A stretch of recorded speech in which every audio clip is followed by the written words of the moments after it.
उन दिनों की बात है जब अकशहर शहर पर गर्मी का कहर टूट रहा था। सूरज आग का एक विशाल गोला बन चुका था जो आसमान से सुनहरी भाले फेंक रहा था। सड़कें तप रही थीं, घरों की दीवारें भट्टी की तरह दहक रही थीं और हवा के हर झोंके में जैसे रेगिस्तान की तपिश घुली हुई थी। लोग अपने घरों में दुबके हुए थे और बाहर निकलने की हिम्मत सिर्फ वही करता था जिसे कोई बहुत जरूरी काम हो। मुल्ला नसीरुद्दीन को भी एक ऐसा ही जरूरी काम आन पड़ा था। उनकी इकलौती बहन जो पास के गांव पहाड़गंज में ब्याही थी ने उन्हें एक संदेश भेजा था। उसके बेटे की तबीयत नासाज थी और उसने अपने भाई को फौरन आने को कहा था। मुल्ला अपनी बहन और भांजे से बहुत स्नेह करते थे। संदेश मिलते ही उनका दिल बेचैन हो गया। समस्या यह थी कि पहाड़गंज यहाँ से कोई 10 कोस दूर था और यह रास्ता वीरान और पथरीला था। इस जानलेवा गर्मी में पैदल जाना तो आत्महत्या करने जैसा था। मुल्ला ने अपने गधे की तरफ देखा जो हर सुख दुख में उनका साथी था। लेकिन अफसोस 2 दिन पहले ही उसका पैर एक गड्ढे में मुड़ गया था और वह बेचारा लंगड़ा कर चल रहा था। उस पर सवारी करना या सामान लादना जुल्म होता। अब क्या किया जाए? मुल्ला ने अपनी दाढ़ी पर हाथ फेरते हुए सोचा। एक ही रास्ता है, बाजार से एक गधा किराए पर लेना होगा। यह सोचकर मुल्ला ने अपना अंगोछा सिर पर लपेटा और शहर के उस हिस्से की ओर चल दिए जहां जानवरों की खरीद फरोख्त होती थी। बाजार में गर्मी की वजह से सन्नाटा पसरा था। ज्यादातर व्यापारी अपनी दुकानों में ऊँघ रहे थे। मुल्ला ने कई लोगों से पूछा पर कोई भी इस चिलचिलाती धूप में अपना जानवर किराए पर देने को राजी नहीं था। तभी उनकी नजर शहर के सबसे कुख्यात और कंजूस आदमी कासिम पर पड़ी। कासिम का एक गधा जो काफी हट्टा कट्टा दिख रहा था, एक नीम के पेड़ से बंधा सुस्ता रहा था। कासिम की कंजूसी के किस्से पूरे शहर में मशहूर थे। लोग कहते थे कि वह अपने घर के दिए में तेल की जगह पानी मिलाने की कोशिश करता है और सांस भी रुक रुक कर लेता है ताकि हवा की बचत हो। उसके पास पैसा तो बहुत था पर उसकी आत्मा में गरीबी बसी थी। मुल्ला जानते थे कि कासिम से सौदा करना मतलब शेर के मुंह में हाथ डालना है, पर उनके पास कोई और चारा नहीं था। वह हिम्मत करके कासिम के पास पहुंचे। कासिम भाई आदाब, मुल्ला ने कहा। कासिम जो मक्खियां गिनने में व्यस्त था ने बिना नजर उठाए पूछा, क्या चाहिए मुल्ला? अगर उधार मांगने आए हो तो दरवाजा उस तरफ है। मुल्ला मुस्कुराए, नहीं कासिम भाई, आज मैं तुम्हारा ग्राहक बनकर आया हूं। मुझे तुम्हारा यह गधा एक दिन के लिए किराए पर चाहिए। पहाड़गंज जाना है। किराए का नाम सुनते ही कासिम की आंखों में एक अजीब सी चमक आ गई, जैसे किसी शिकारी को शिकार दिख गया हो। उसने मुल्ला को ऊपर से नीचे तक देखा और बोला, गधा तो मिल जाएगा मुल्ला, पर किराया लगेगा। पूरे 15 दीनार। 15 दीनार? यह तो सरासर लूट थी। इतने में तो एक नया गधा खरीदा जा सकता था। 15 दीनार? मुल्ला ने हैरानी से कहा। कासिम, तुम गधा किराए पर दे रहे हो या अपना महल?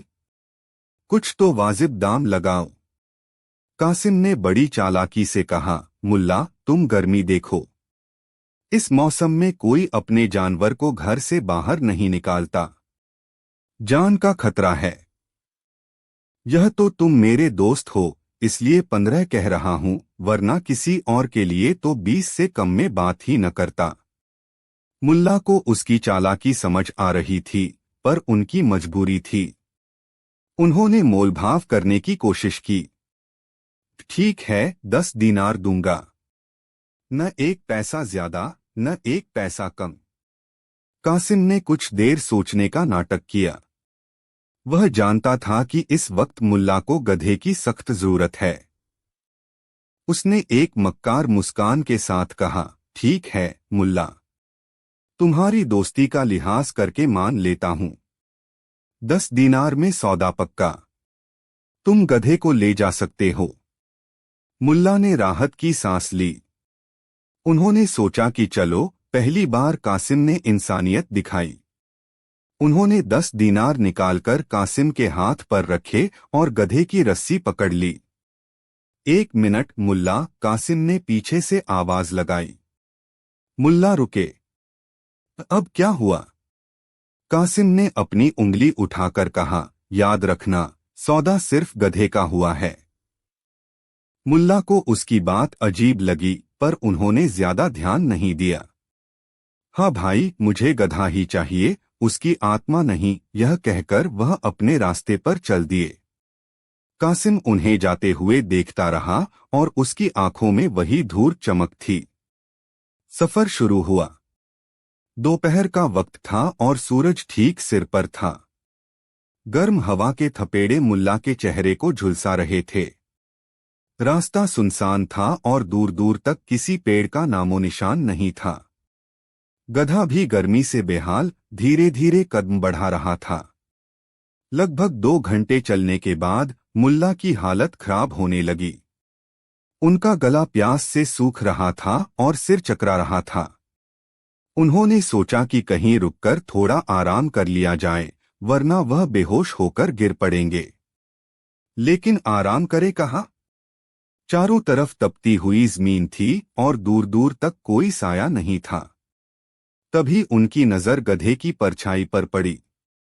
सूरज की तेज रोशनी के कारण गधे की एक गहरी काली परछाई जमीन पर बन रही थी। वह बहुत बड़ी तो नहीं थी, पर सिर छुपाने के लिए काफी थी। वाह, क्या खूब, मुल्ला खुद से बोले। उन्होंने गधे को रोका, उसकी रस्सी एक पत्थर से बांधी और खुद उसकी परछाई में सिमटकर बैठ गए। उस तपती हुई धरती पर वह छोटा सा साया भी किसी जन्नत से कम नहीं लग रहा था। उन्होंने अपनी आंखें बंद कीं और सुस्ताने लगे।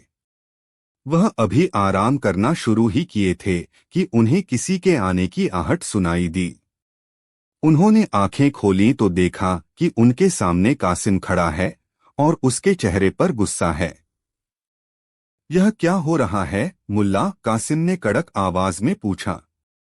मुल्ला हैरान रह गए। कासिम, तुम यहां? मेरे पीछे पीछे आ रहे थे क्या? मैं कहीं भी जाऊं, उससे तुम्हें क्या? कासिम गरजा। तुम यह बताओ कि तुम यहां क्या कर रहे हो?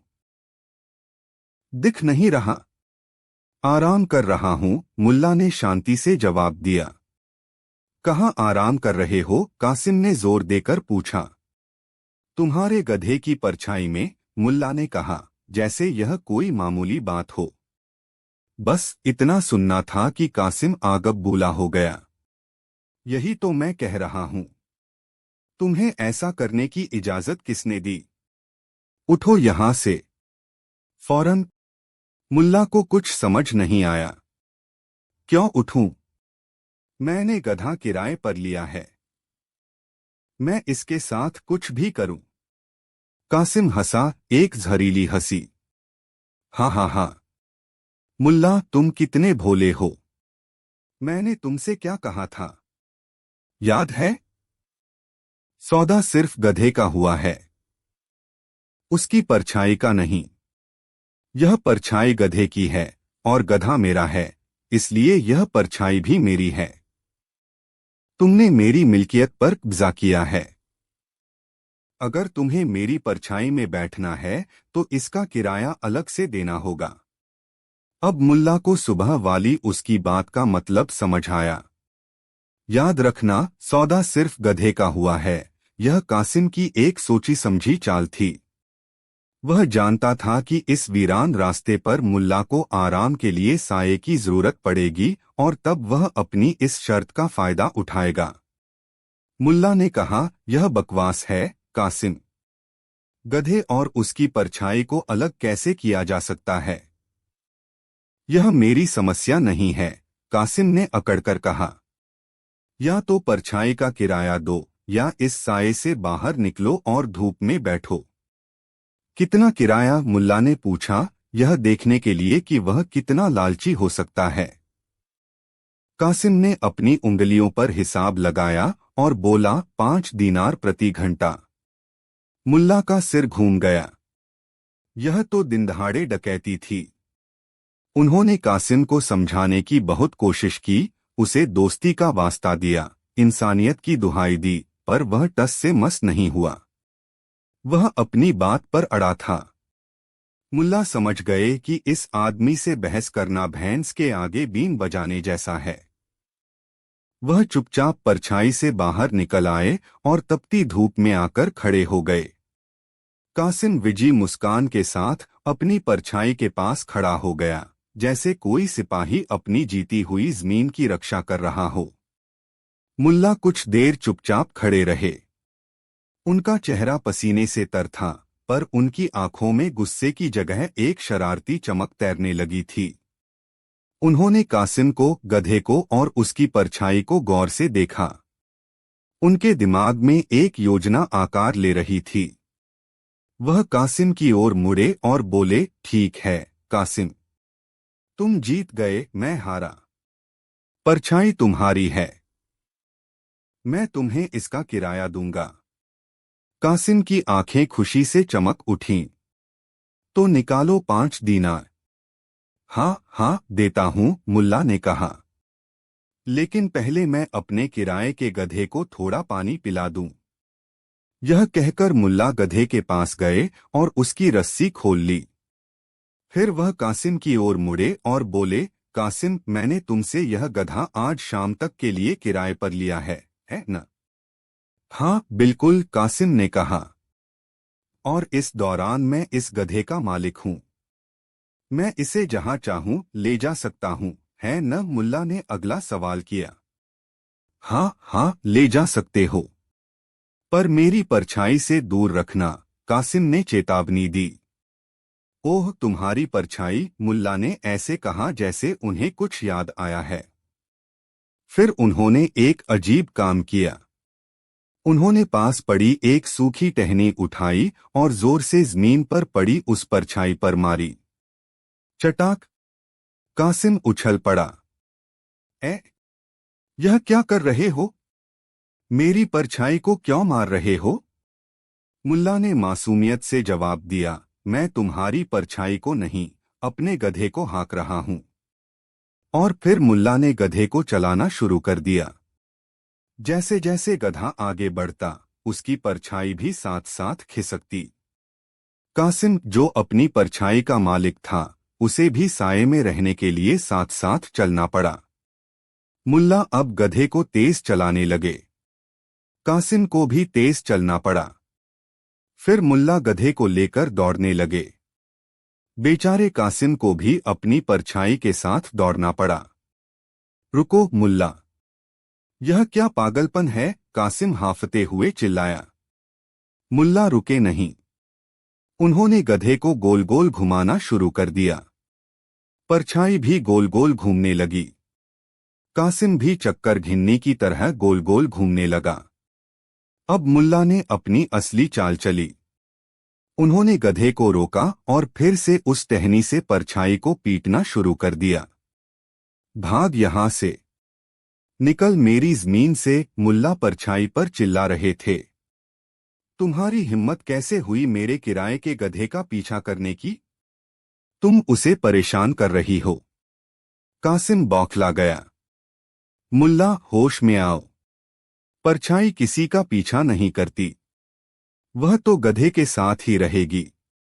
तो फिर यह मेरे गधे के नीचे क्या कर रही है? मुल्ला ने तर्क दिया। यह तुम्हारी निजी संपत्ति है ना? तो अपनी इस संपत्ति को मेरे गधे से दूर रखो। यह मेरे गधे के आराम में खलल डाल रही है। अपनी चीज को मेरे जानवर से दूर रखो, वरना। मुल्ला ने बात अधूरी छोड़ दी और परछाई पर कूदने लगे। वह उसे अपने पैरों से कुचल रहे थे और चिल्ला रहे थे, मैं अपनी किराए की चीज की रक्षा कर रहा हूं। तुम्हारी परछाई मेरे गधे को डरा रही है। यह दृश्य इतना हास्यास्पद था कि अगर कोई और वहां होता तो हंसते हंसते लोटपोट हो जाता। एक आदमी गधे को पकड़कर खड़ा था और दूसरा उसकी परछाई को पीटने और कुचलने की कोशिश कर रहा था। कासिम अब पूरी तरह से थक चुका था। उसका सिर घूम रहा था, पसीने से वह तरबतर था और मुल्ला की हरकतों से वह आजिज आ चुका था। उसे अपनी गलती का एहसास हो गया था। उसे समझ आ गया था कि उसने जिस तर्क से मुल्ला को फंसाना चाहा था, मुल्ला ने उसी तर्क के जाल में उसे बुरी तरह उलझा दिया है। वह हाथ जोड़कर मुल्ला के सामने खड़ा हो गया। बस करो मुल्ला, खुदा के लिए बस करो। मैं हार गया। मैं अपनी गलती मानता हूं। मुल्ला रुके और मुस्कुराए। क्या हुआ कासिम? अपनी परछाई का किराया नहीं चाहिए? नहीं मुल्ला, नहीं चाहिए, कासिम गिड़गिड़ाया। यह परछाई भी तुम्हारी, यह गधा भी तुम्हारा। मुझे मेरे 10 दीनार भी नहीं चाहिए। बस मुझे इस जहन्नुम से जाने दो। मुल्ला ने जोरदार ठहाका लगाया। लालच की परछाई बहुत लंबी हो सकती है कासिम, लेकिन अक्ल की एक किरण उसे पल भर में गायब कर सकती है। जाओ और याद रखना, जो दूसरों के लिए गड्ढा खोदता है वह अक्सर अपनी ही परछाई के साथ उसमें गिरता है। कासिम ने कोई जवाब नहीं दिया। वह इतना शर्मिंदा था कि उसने मुल्ला की तरफ देखा भी नहीं। वह चुपचाप मुड़ा और जिस रास्ते से आया था उसी रास्ते पर वापस भाग गया, जैसे उसके पीछे कोई भूत पड़ा हो। मुल्ला ने कासिम को जाते हुए देखा और फिर सुकून से उस गधे की परछाई में बैठ गए, जिसका न कोई मालिक था और न कोई किराया। उन्होंने अपनी पोटली से सूखी रोटी निकाली और शांति से खाने लगे। अब वह साया उन्हें और भी ज्यादा मीठा और ठंडा लग रहा था। कहानी 2। उस पुराने शहर की तंग और घुमावदार गलियों में, जहां हर घर की दीवार दूसरे घर से सटी हुई थी और जहां हर सुबह अजान की आवाज के साथ बाजार की चहल पहल शुरू हो जाती थी, मुल्ला नसीरुद्दीन का छोटा सा साधारण घर था। घर में बहुत कुछ नहीं था। मिट्टी की दीवारें, एक छोटा सा आंगन, कुछ जरूरी बर्तन, एक टूटी फूटी चारपाई और मुल्ला का सबसे वफादार साथी, उनका गधा, जो दिन भर आंगन के कोने में बंधा जुगाली करता रहता था। मुल्ला की जिंदगी सादगी और संतोष से भरी थी। वह कम में भी खुश थे और उनकी हंसी शहर के किसी भी अमीर सेठ की दौलत से ज्यादा कीमती थी। मुल्ला के घर के ठीक बगल में एक बड़ा और मजबूत मकान था। यह मकान हकीम बख्श का था। नाम का हकीम, पर फितरत से वह एक नंबर का लालची और मक्खीचूस इंसान था। उसका घर मुल्ला के घर से बड़ा था, उसके पास दौलत भी ज्यादा थी, लेकिन उसका दिल राई के दाने से भी छोटा था। उसकी आंखें हमेशा दूसरों की चीजों पर टिकी रहती थीं और उसका दिमाग हर वक्त यही हिसाब लगाता रहता था कि कहां से क्या फायदा उठाया जा सकता है। उसे मुल्ला नसीरुद्दीन की सादगी और फकीरी देखकर बड़ी हंसी आती थी।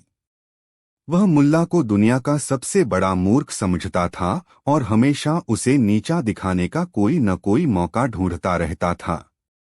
एक दिन हकीम बख्श ने अपने घर पर एक बड़ी दावत रखी। दावत अपनी खुशी या मेहमानवाजी के लिए नहीं, बल्कि शहर के दूसरे अमीरों के सामने अपनी शान दिखाने के लिए थी। उसने तरह तरह के पकवान बनवाने की योजना बनाई।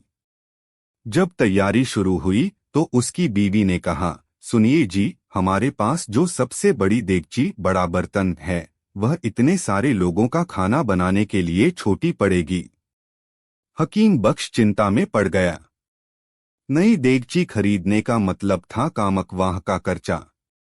उसकी गिद्ध जैसी नजरें तुरंत मुल्ला के घर की ओर घूमी।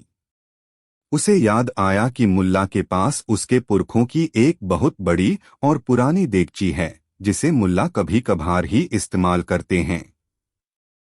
बिना एक पल गवाए हकीम बख्श चेहरे पर एक मीठी चाशनी में डूबी मुस्कान सजाकर मुल्ला के दरवाजे पर पहुंच गया। अस्सलाम वालेकुम मुल्ला भाई, उसने बड़ी विनम्रता से कहा। मुल्ला आंगन में बैठे अपने गधे से बातें कर रहे थे। उन्होंने पलटकर देखा। वालेकुम अस्सलाम हकीम साहब, खैरियत तो है? आज सूरज किस दिशा से निकला है जो आप हमारे गरीब खाने पर तशरीफ लाए? हकीम बख्श ने बनावटी लहजे में कहा, अरे मुल्ला भाई, ऐसी बातें क्यों करते हैं? हम तो पड़ोसी हैं, और पड़ोसी का हक तो सगे भाइयों से भी ज्यादा होता है। असल में कल घर पर एक छोटी सी दावत है, और मुझे आपकी वो बड़ी वाली देगची एक दिन के लिए चाहिए थी। मेरी वाली थोड़ी छोटी पड़ रही है।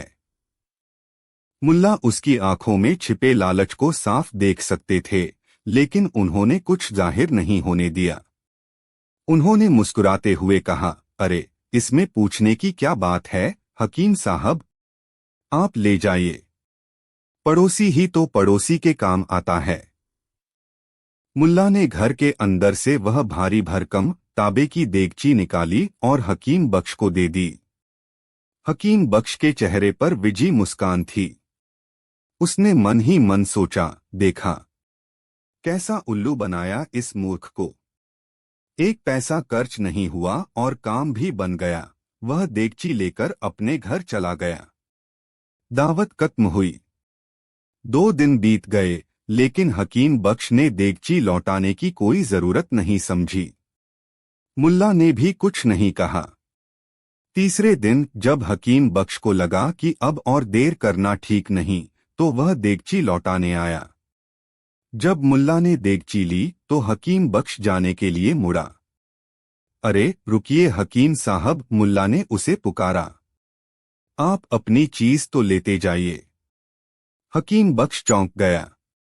मेरी चीज? कैसी चीज? मैं तो सिर्फ आपकी देगची लौटाने आया था।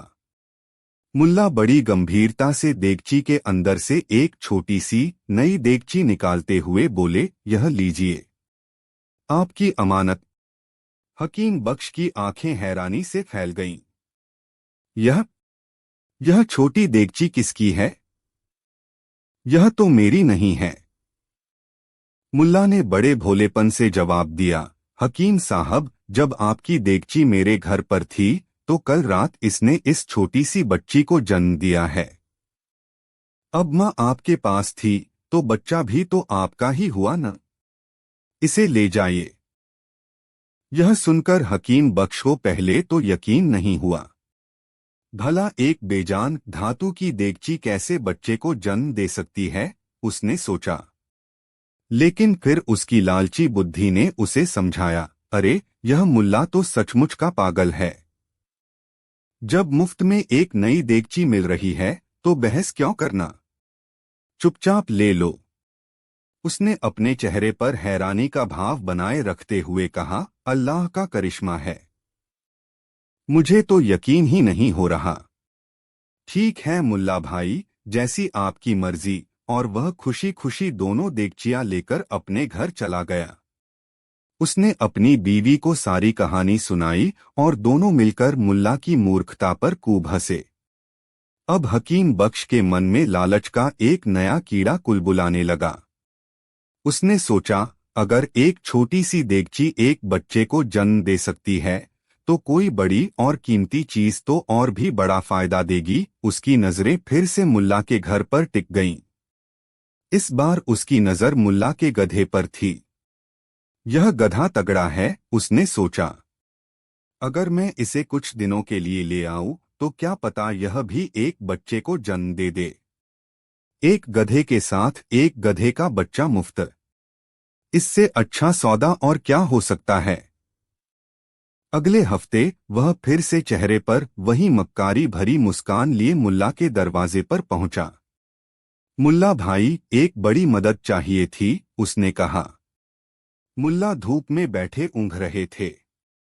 कहो हकीम साहब, अब कौन सी चीज बच्चे देने वाली है, उन्होंने अनजाने में पूछा। हकीम बख्श थोड़ा सकपकाया, फिर संभल कर बोला, नहीं नहीं मुल्ला भाई, असल में मुझे पास के गांव तक कुछ जरूरी सामान ले जाना है। मेरा खुद का कच्चर बीमार है। क्या आप अपना गधा मुझे 2-4 दिन के लिए उधार दे सकते हैं? मैं इसका बहुत ख्याल रखूंगा। शाही घोड़े की तरह दाना पानी दूंगा। मुल्ला ने ऐसा भाव बनाया जैसे वह अपना सबसे कीमती खजाना दे रहे हों। उन्होंने गधे की पीठ थपथपाते हुए कहा, हकीम साहब, यह सिर्फ गधा नहीं, मेरे घर का सदस्य है। मेरा बेटा जैसा है यह। पर आप इतने प्यार से मांग रहे हैं तो मैं मना नहीं कर सकता। ले जाइए, पर इसका पूरा ख्याल रखिएगा। हकीम बख्श की तो बाछें खिल गईं। वह गधे की रस्सी पकड़कर उसे लगभग खींचते हुए अपने घर ले गया। उसने अपने घर के पीछे बाड़े में गधे को बांध दिया और रोज उसे अच्छा अच्छा खिलाने लगा। वह हर सुबह बाड़े में इस उम्मीद से जाता कि आज गधे के पास एक छोटा सा बच्चा खड़ा मिलेगा। दिन बीतते गए, 1, 2, 3, 4। पूरा हफ्ता गुजर गया, लेकिन गधे ने कोई बच्चा नहीं दिया। अब हकीम बख्श को चिंता होने लगी। मुल्ला कहीं अपना गधा वापस न मांग ले, उसने सोचा। वह मुल्ला से नजरें चुराने लगा। उधर जब एक हफ्ते तक मुल्ला का गधा वापस नहीं आया तो एक सुबह मुल्ला खुद हकीम बख्श के दरवाजे पर पहुंच गए। उनके चेहरे पर गहरी उदासी छाई थी, आंखें सूजी हुई थीं, जैसे वह रात भर रोए हों। हकीम बख्श ने दरवाजा खोला और मुल्ला को इस हाल में देखकर घबरा गया। क्या क्या हुआ मुल्ला भाई? सब खैरियत तो है? मुल्ला ने एक लंबी ठंडी आह भरी और जमीन पर बैठ गए। उन्होंने रोनी सूरत बनाकर कहा, क्या बताऊं हकीम साहब, गजब हो गया। कयामत आ गई। हमारा प्यारा गधा, हमारा बेटा अब इस दुनिया में नहीं रहा। क्या? हकीम बख्श गुस्से से चीख पड़ा। क्या बकवास कर रहे हो? तुम्हारा गधा तो मेरे घर के बाड़े में बंधा है। बिल्कुल ठीक ठाक है। मैंने उसे अभी सुबह ही चारा खिलाया है। मुल्ला ने अपना सिर पीटना शुरू कर दिया। नहीं हकीम साहब, आप झूठ बोल रहे हैं। मेरा गधा मर चुका है। कल रात वह मेरे ख्वाब में आया था और उसने खुद मुझे बताया कि वह मर गया है। हकीम बख्श का दिमाग भन्ना गया। यह आदमी पागल हो गया है। ख्वाब की बात पर यकीन कर रहा है। अरे, एक जीता जागता गधा कैसे मर सकता है? और अगर मर भी गया तो मुझे बताना चाहिए था। तुम झूठ बोल रहे हो। तुम अपना गधा वापस नहीं लेना चाहते ताकि बाद में मुझसे एक नए गधे की कीमत वसूल सको। दोनों के बीच बहस बढ़ गई। शोर सुनकर आस पड़ोस के लोग इकट्ठा हो गए। मामला कस्बे के काजी साहब तक पहुंच गया। काजी साहब ने दोनों को अपनी अदालत में पेश होने का हुक्म दिया। अदालत में भीड़ जमा थी। हर कोई यह देखना चाहता था कि इस अजीब मामले का क्या फैसला होता है। काजी साहब ने हकीम बख्श से पूछा, क्या है पूरा मामला? हकीम बख्श ने गुस्से में पूरी कहानी सुनाई। हुजूर, मैंने इनसे इनका गधा उधार लिया था। अब यह आदमी कह रहा है कि उसका गधा मर गया है, जबकि वह मेरे घर पर जिंदा खड़ा है। यह सरासर झूठ और धोखा है। काजी ने मुल्ला से पूछा, नसीरुद्दीन, तुम ऐसा क्यों कह रहे हो? क्या तुम्हारे पास कोई सबूत है कि गधा मर चुका है? मुल्ला ने बड़ी मासूमियत से जवाब दिया, हुजूर, मेरे पास सबूत तो नहीं है, लेकिन यकीन है।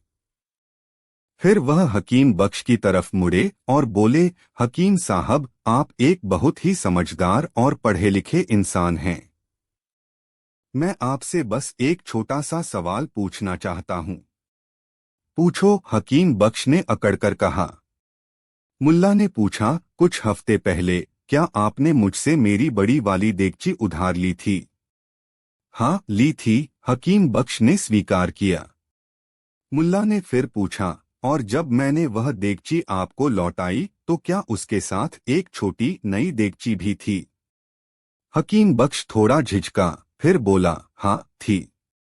मुल्ला ने अपनी आवाज ऊंची करते हुए पूरी अदालत को सुनाकर कहा, और जब मैंने आपसे कहा था कि बड़ी देगची ने इस छोटी बच्ची को जन्म दिया है, तो क्या आपने मेरी बात पर यकीन किया था और उस छोटी देगची को खुशी खुशी अपने घर ले गए थे? हकीम बख्श का चेहरा पीला पड़ गया। उसे समझ आ गया कि वह फंस चुका है।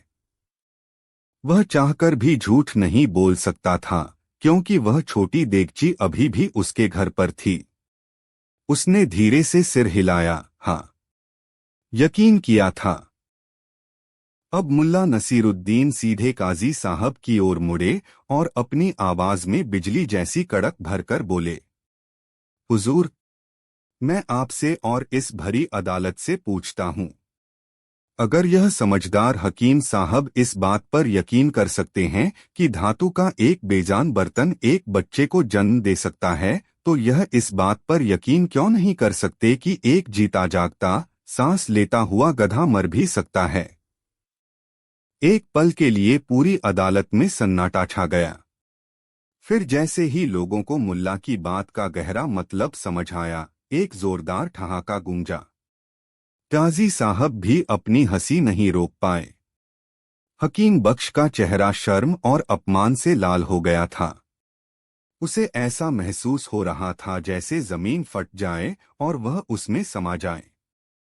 उसकी सारी अकड़, सारा लालच सबके सामने तार तार हो गया था। उसे अपनी मूर्खता का एहसास हो गया था। काजी साहब ने हंसते हुए फैसला सुनाया, मामला खारिज किया जाता है। हकीम बख्श, तुम फौरन मुल्ला का गधा उन्हें वापस करो और आइंदा लालच में अपनी अक्ल का जनाजा मत निकालना। हकीम बख्श ने शर्म से सिर झुकाए हुए मुल्ला का गधा लौटा दिया। उस दिन के बाद उसने फिर कभी मुल्ला नसीरुद्दीन से कुछ भी उधार मांगने की हिम्मत नहीं की। उसे एक ऐसा सबक मिला था जिसे वह जिंदगी भर नहीं भूल सकता था। और शहर में यह किस्सा मशहूर हो गया कि कैसे मुल्ला ने अपनी मूर्खता के जाल में एक लालची पड़ोसी को फंसाकर उसे अक्ल का सबसे बड़ा पाठ पढ़ाया था। कहानी 3। बादशाह तैमूर लंग की सल्तनत दूर दूर तक फैली थी। उसका नाम सुनकर बड़े बड़े सूरमाओं के पसीने छूट जाते थे। उसका दरबार सोने चांदी और हीरे जवाहरात से हमेशा जगमगाता रहता था। दुनिया की हर कीमती चीज उसके कदमों में थी, लेकिन इन दिनों बादशाह एक अजीब सी ऊब और बेचैनी का शिकार था। उसे लगता था कि उसकी जिंदगी में अब कोई चुनौती नहीं बची। उसके चारों ओर चापलूस वजीरों और सलाहकारों की भीड़ थी, जो दिन रात उसकी झूठी तारीफों के पुल बांधते रहते थे।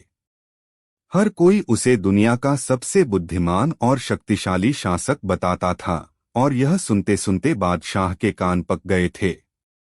इसी माहौल में बादशाह तक मुल्ला नसीरुद्दीन की कहानियां पहुंचती थीं। कभी कोई सिपाही बताता कि कैसे मुल्ला ने एक झगड़े को बिना लड़े सुलझा दिया, तो कभी कोई दरबारी हंसते हुए सुनाता कि कैसे मुल्ला अपने गधे पर उल्टा बैठकर शहर में घूम रहा था। ये किस्से विरोधाभासी थे। कुछ में मुल्ला परम ज्ञानी लगते, तो कुछ में अव्वल दर्जे के मूर्ख। बादशाह के मन में एक गहरा कौतूहल पैदा हो गया। यह नसीरुद्दीन आखिर है क्या? क्या वह सचमुच एक ज्ञानी है जो मूर्खता का चोला ओढ़े रहता है, या वह सिर्फ एक भाग्यशाली मूर्ख है जिसके तुक्के सही बैठ जाते हैं? एक दिन दरबार में बैठे बैठे बादशाह ने अपने सबसे खास और चतुर वजीर मिर्जा अफलातून से कहा, मिर्जा, हमने मुल्ला नसीरुद्दीन के बारे में बहुत सुना है। लोग कहते हैं कि उसकी अक्ल का कोई सानी नहीं। हम यह जानना चाहते हैं कि इस बात में कितनी सच्चाई है। मिर्जा अफलातून को मुल्ला से बड़ी चिढ़ थी। उसे लगता था कि एक साधारण फकीर जैसा आदमी बादशाह का ध्यान अपनी ओर खींच रहा है, जो कि सिर्फ उसका हक होना चाहिए। उसने मौके का फायदा उठाते हुए कहा, आलम पनाह, वह सिर्फ एक मस्खरा है। गांव के गंवार लोग उसकी बातों को बुद्धिमानी समझ लेते हैं। आप हुक्म दें तो मैं अभी उसकी सारी पोल खोलकर रख दूं। बादशाह मुस्कुराए, नहीं मिर्जा, हम उसे सजा नहीं देना चाहते, हम उसे परखना चाहते हैं। हम उसकी एक ऐसी परीक्षा लेंगे जो आज तक किसी ने न ली हो। एक ऐसी परीक्षा जो दूध का दूध और पानी का पानी कर दे। अगर वह सचमुच ज्ञानी है तो वह हमारा सम्मान पाएगा, और अगर वह एक धोखेबाज निकला तो उसे ऐसी सजा मिलेगी कि दुनिया याद रखेगी। वजीर की आंखों में एक शातिर चमक आ गई। उसने सिर झुकाकर कहा, जैसा जहांपनाह का हुक्म। अगले ही दिन मुल्ला नसीरुद्दीन को शाही दरबार में हाजिर होने का फरमान भेजा गया। जब मुल्ला अपने साधारण कपड़ों में, चेहरे पर एक भोली सी मुस्कान लिए दरबार में पहुंचे तो सारे दरबारी उन्हें देखकर फुसफुसाने लगे। उनकी आंखों में मजाक और तिरस्कार का भाव था। बादशाह तैमूर अपने आलीशान सिंहासन पर बैठा था। उसकी नजरें बाज की तरह तेज थीं। उसने गंभीर आवाज में कहा, मुल्ला नसीरुद्दीन, हमने तुम्हारी बुद्धिमानी के बहुत चर्चे सुने हैं। आज हम तुम्हें अपनी काबिलियत साबित करने का एक मौका देते हैं। हम तुमसे 3 सवाल पूछेंगे। अगर तुमने तीनों के सही जवाब दे दिए तो हम तुम्हें मुंह मांगा इनाम देंगे। लेकिन अगर तुम नाकाम रहे तो तुम्हें हमेशा के लिए यह सल्तनत छोड़कर जाना होगा। दरबार में एकदम सन्नाटा छा गया। मुल्ला ने शांत भाव से सिर झुकाया, हुक्म कीजिए आलमपना। यह नाचीज अपनी पूरी कोशिश करेगा। बादशाह ने अपनी पहली उंगली उठाई। मेरा पहला सवाल, तुम्हें 1 महीने के अंदर मेरे अस्तबल के सबसे प्यारे और जिद्दी घोड़े बादल को बात करना सिखाना होगा। यह सुनते ही पूरे दरबार में हंसी का फव्वारा छूट गया। वजीर मिर्जा अफलातून की तो हंसी ही नहीं रुक रही थी। एक जानवर को इंसानी भाषा सिखाना, यह तो सरासर पागलपन था। यह कोई परीक्षा नहीं बल्कि सजा सुनाने का एक तरीका था। लेकिन मुल्ला के चेहरे पर कोई शिकन नहीं थी। उन्होंने बड़ी सहजता से कहा, कबूल है जहांपना, लेकिन मेरी कुछ शर्तें हैं। शर्तें? बादशाह ने हैरानी से पूछा। जी, मुल्ला ने कहा। पहली शर्त यह है कि इस 1 महीने के दौरान घोड़े से मेरे अलावा कोई और बात नहीं करेगा, ताकि वह किसी और की भाषा से भ्रमित न हो। दूसरी शर्त यह है कि घोड़े के खाने पीने और रहने का शाही इंतजाम किया जाए, ताकि वह खुश रहे और सीखने पर ध्यान दे सके। और तीसरी और आखिरी शर्त यह है कि मुझे इस काम के लिए शाही खजाने से 1000 सोने की मोहरें पेशगी दी जाएंगी, क्योंकि यह एक बहुत ही मुश्किल और अनोखा काम है। बादशाह को लगा कि मुल्ला हार मानने से पहले शाही खजाने को लूटना चाहता है। उसने सोचा, चलो यह भी देख लेते हैं। उसने वजीर को इशारा किया। वजीर ने ना चाहते हुए भी सोने की मोहरों से भरी एक थैली मुल्ला के हवाले कर दी। मुल्ला थैली लेकर खुशी खुशी शाही अस्तबल की ओर चले गए। दरबार में लोग कानाफूसी करने लगे, देखा, यह तो पहले ही दिन लूटकर भागने की तैयारी में है। 1 महीना बीत गया। इस दौरान मुल्ला रोज अस्तबल जाते। वह घोड़े के साथ घंटों बिताते, उसे सहलाते, उसे सबसे अच्छा चारा खिलाते और उससे धीमी आवाज में कुछ न कुछ बातें करते रहते। किसी को नहीं पता था कि वह क्या कर रहे हैं। वजीर के जासूस रोज उस पर नजर रखते, पर उन्हें कुछ भी अजीब नहीं दिखा। 1 महीने बाद मुल्ला को फिर से दरबार में पेश किया गया। बादशाह ने पूछा, तो मुल्ला, क्या हमारा घोड़ा बात करना सीख गया? मुल्ला ने सिर झुकाकर कहा, जी जहांपना। वह सीखने लगा है, लेकिन अभी थोड़ा हिचकिचाता है।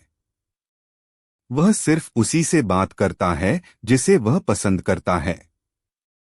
यह कहकर मुल्ला ने बादशाह से अस्तबल में चलने का अनुरोध किया। बादशाह, वजीर और सारे दरबारी एक जुलूस की शक्ल में अस्तबल पहुंचे। घोड़ा बादल सचमुच पहले से ज्यादा शांत और स्वस्थ दिख रहा था। मुल्ला घोड़े के पास गए और उसके कान में फुसफुसाए, बादल बताओ हमारे बादशाह कैसे हैं। घोड़ा चुपचाप खड़ा रहा, उसने हिनहिनाया तक नहीं। वजीर मिर्जा जोर से हंसा, मैंने कहा था न आलमपना, यह एक धोखेबाज है। इसने आपका 1 महीना और 1000 मोहरें बर्बाद कर दी। मुल्ला ने वजीर की बात अनसुनी कर दी और बादशाह से कहा, जहां पनाह, मैंने कहा था न, यह अभी थोड़ा शर्माता है। आप खुद इसके कान में पूछ कर देखिए, शायद आपकी आवाज सुनकर यह जवाब दे दे। बादशाह को यह अजीब लगा, पर वह घोड़े के पास गए और उसके कान में झुककर पूछा, बताओ बादल, तुम्हारा ख्याल ठीक से रखा गया। जैसे ही बादशाह घोड़े के करीब पहुंचे, घोड़े ने अचानक अपना मुंह खोला और जोर से बादशाह के कान को काट लिया। बादशाह दर्द से चीख पड़े और पीछे हट गए। उनके कान से खून की एक पतली धार बहने लगी।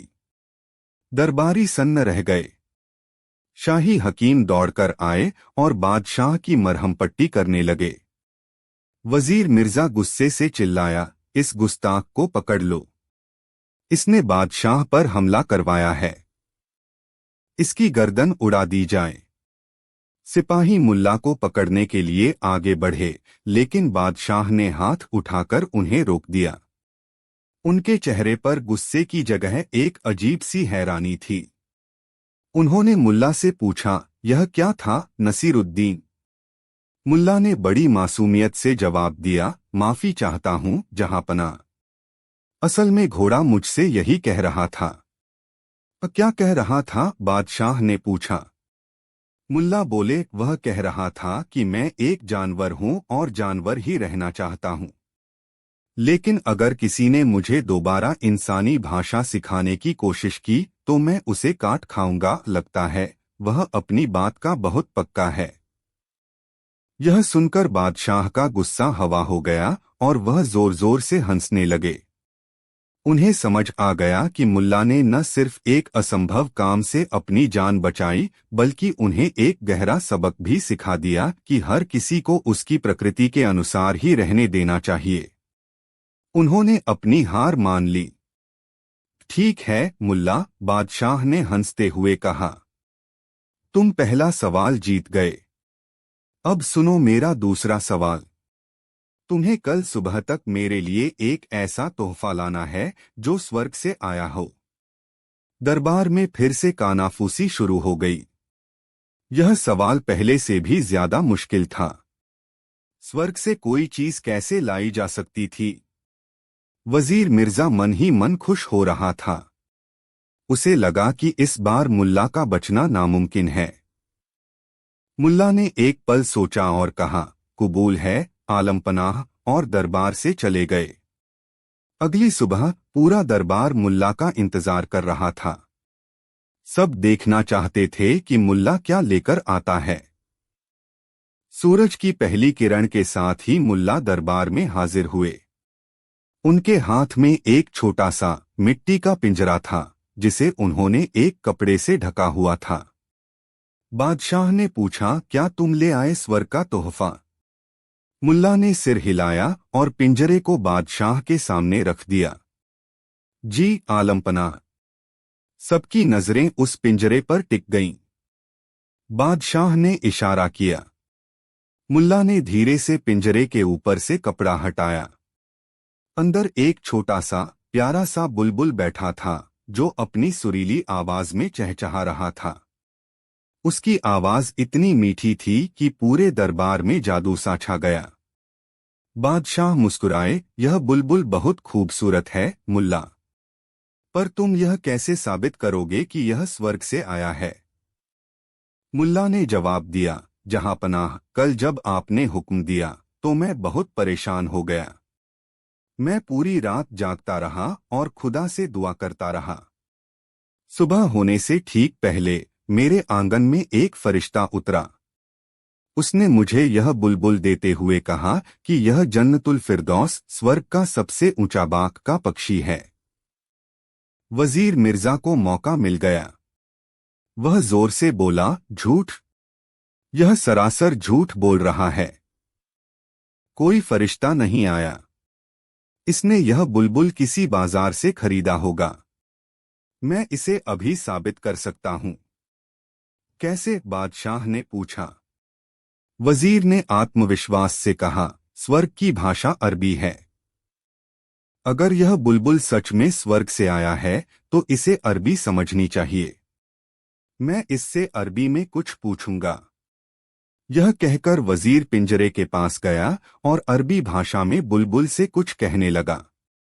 बुलबुल बस अपनी ही धुन में चहचहाता रहा, जैसे उसे कुछ समझ ही न आ रहा हो।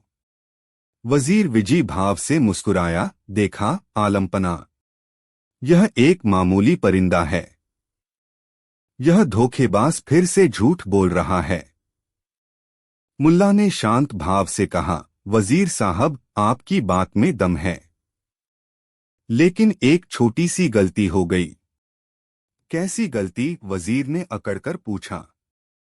मुल्ला ने कहा, जब मैंने फरिश्ते से पूछा कि यह बुलबुल अरबी क्यों नहीं समझता, तो फरिश्ते ने बताया कि यह बुलबुल जब स्वर्ग में था तब यह बहुत छोटा था। उस वक्त यह वहां के एक तुर्की बोलने वाले फरिश्ते के पास पला बढ़ा। इसलिए इसे अरबी नहीं, तुर्की भाषा समझ आती है। यह एक शानदार चाल थी। बादशाह तैमूर लंग-कुद एक तुर्क थे और उनकी मातृभाषा तुर्की थी। वजीर मिर्जा, जो फारसी और अरबी का विद्वान था, उसे तुर्की का एक शब्द भी नहीं आता था। बादशाह की आंखों में चमक आ गई। उन्होंने वजीर को घूरकर देखा, जो शर्म से पानी पानी हो गया था। बादशाह खुद पिंजरे के पास गए और अपनी मीठी तुर्की भाषा में बुलबुल से कुछ कहा। बुलबुल शायद बादशाह की नर्म आवाज सुनकर और भी ज्यादा सुरीले अंदाज में गाने लगा। बादशाह खिलखिलाकर हंस पड़े। वाह मुल्ला, वाह, तुम सचमुच लाजवाब हो। तुमने न सिर्फ मेरे सवाल का जवाब दिया, बल्कि मेरे घमंडी वजीर को उसकी औकात भी याद दिला दी। उन्होंने घोषणा की, मुल्ला दूसरा सवाल भी जीत गए। अब बादशाह अपनी जगह से उठे और मुल्ला के पास आए। उनके चेहरे पर अब मजाक या परीक्षा का भाव नहीं, बल्कि सम्मान था। उन्होंने कहा, मुल्ला नसीरुद्दीन, अब मेरा आखिरी और सबसे मुश्किल सवाल। तुम्हें मुझे यह बताना है कि इस वक्त, ठीक इस पल, मैं अपने मन में क्या सोच रहा हूँ। पूरा दरबार सन्न रह गया। किसी दूसरे के मन की बात जानना तो असंभव था। यह तो कोई पैगंबर या जादूगर ही कर सकता था। वजीर मिर्जा की आंखों में उम्मीद की एक आखिरी किरण जागी। उसे लगा कि इस जाल से निकलना नामुमकिन है। मुल्ला ने अपनी आंखें बंद कीं, जैसे वह गहरे ध्यान में जा रहे हों। दरबार में सुई पटक सन्नाटा था। सबकी सांसें रुकी हुई थीं। कुछ देर बाद मुल्ला ने अपनी आंखें खोलीं और एक गहरी सांस ली। उन्होंने बादशाह की आंखों में आंखें डालकर कहा, आलमपनाह, इस वक्त आप अपने मन में यह सोच रहे हैं कि मुल्ला नसीरुद्दीन एक सच्चा, नेकदिल और परम ज्ञानी इंसान है और अल्लाह ने उसे खास तौर पर आपकी सल्तनत की भलाई के लिए भेजा है। आप यह भी सोच रहे हैं कि उसे अपना सबसे खास सलाहकार बना लेना चाहिए ताकि उसकी बुद्धिमानी से पूरी सल्तनत का भला हो। यह सुनकर बादशाह तैमूर अवाक रह गए। उनका मुंह खुला का खुला रह गया। वह एकटक मुल्ला को देखते रहे। दरबार में मौजूद हर शख्स यह देखने के लिए बेचैन था कि बादशाह क्या कहेंगे। अगर बादशाह कहते कि हाँ, मैं यही सोच रहा था, तो मुल्ला जीत जाते। और अगर वह कहते कि नहीं, मैं यह नहीं सोच रहा था, तो मुल्ला यह कैसे साबित करते कि बादशाह झूठ बोल रहे हैं। मुल्ला ने बादशाह को एक ऐसी स्थिति में डाल दिया था जहां से निकलना नामुमकिन था। कुछ पलों की खामोशी के बाद बादशाह तैमूर के चेहरे पर एक शानदार मुस्कान फैली और वह जोर जोर से हंसने लगे। उनकी हंसी पूरे दरबार में गूंज उठी। उन्होंने आगे बढ़कर मुल्ला को गले से लगा लिया। तुम जीत गए नसीरुद्दीन। तुम जीत गए।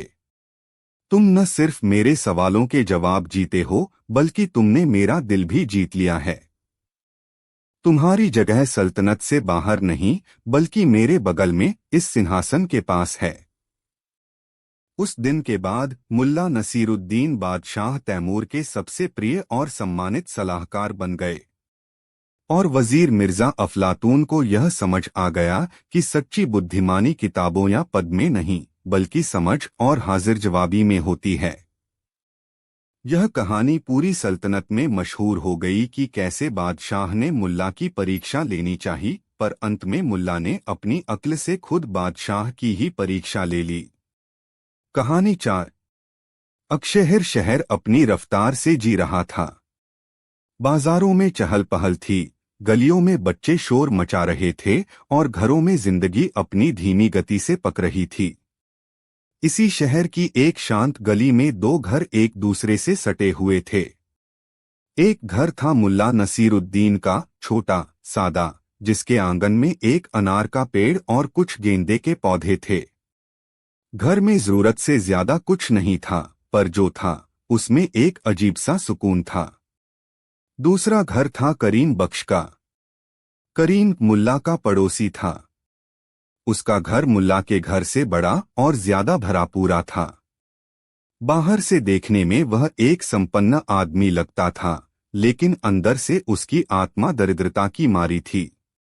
वह लालची, ईर्ष्यालु और हद दर्जे का मक्कार था। उसे लगता था कि दुनिया में सबसे बड़ी चीज पैसा है और सबसे बड़ी अक्ल उस पैसे को किसी भी तरह हासिल कर लेना। उसे मुल्ला नसीरुद्दीन से बड़ी चिढ़ थी। वह समझ नहीं पाता था कि यह आदमी, जिसके पास न ढंग के कपड़े हैं न जमा पूंजी, वह हमेशा इतना खुश और बेफिक्र कैसे रहता है। करीम के पास सब कुछ था, पर उसके चेहरे पर हमेशा एक बेचैनी और असंतोष रहता था। वह मुल्ला को एक नंबर का बेवकूफ समझता था। मुल्ला की एक आदत थी। वह हर रात जब दुनिया सो जाती और आसमान में तारे टिमटिमाने लगते, अपने घर के छोटे से आंगन में एक पुराना खाली थैला लेकर खड़े हो जाते। वह अपना चेहरा आसमान की ओर उठाते और बुलंद आवाज में दुआ मांगते। उनकी दुआ भी बड़ी निराली थी। ऐ मेरे परवरदिगार, ऐ कायनात के मालिक, तू सब जानता है। तू ही देने वाला है और तू ही लेने वाला। मैं तेरा एक अदना सा बंदा हूं और मुझे तुझ पर पूरा यकीन है। मैं जानता हूं कि तू अपने बंदों का ख्याल रखता है। या अल्लाह, अगर तू मुझे कुछ देना चाहता है तो किसी और के जरिए मत भेजना। मैं किसी इंसान के एहसान का बोझ नहीं उठाना चाहता। मैं अपने पड़ोसी करीम बख्श से तो एक फूटी कौड़ी भी न लूं। जो भी देना है सीधा दे। यह रहा मेरा खाली थैला, इसे तू अपनी रहमत से भर दे। आमीन। यह कहकर वह कुछ देर आंखें बंद करके खड़े रहते, फिर खाली थैले को कंधे पर लटकाकर चुपचाप अपने कमरे में सोने चले जाते। करीम बख्श, जिसका घर मुल्ला के घर से सटा हुआ था, रोज रात को अपनी छत पर टहलता था। मुल्ला की यह जोर जोर से की जाने वाली दुआ उसके कानों में शीशे की तरह चुभती थी। पहले दिन जब उसने यह सुना तो वह मन ही मन हंसा। कैसा पागल आदमी है। सोचता है कि अल्लाह आसमान से सोने की अशर्फियां बरसाएगा। दुनिया मेहनत और चालाकी से चलती है, दुआओं से नहीं। दूसरे दिन, तीसरे दिन, हफ्ता गुजर गया। मुल्ला का यह नियम टूटा नहीं। रोज रात को वही आंगन, वही खाली थैला और वही दुआ। अब करीम की हंसी झुंझलाहट में बदलने लगी। यह आदमी मुझे सुना सुना कर दुआ करता है, मैं अपने पड़ोसी करीम बख्श से तो एक फूटी कौड़ी भी न लूं। इसकी हिम्मत तो देखो। जैसे मैं मरा जा रहा हूं इसे कुछ देने के लिए। लेकिन धीरे धीरे करीम के शैतानी दिमाग में एक खुराफात ने जन्म लेना शुरू किया। उसके अंदर का मक्कार आदमी जागा। उसने सोचा, यह मुल्ला खुद को बड़ा पहुंचा हुआ फकीर और मुझे दुनियादार समझता है। क्यों न इसके यकीन का मजाक उड़ाया जाए। क्यों न इसे ऐसा सबक सिखाया जाए कि यह दुआ करना ही भूल जाए।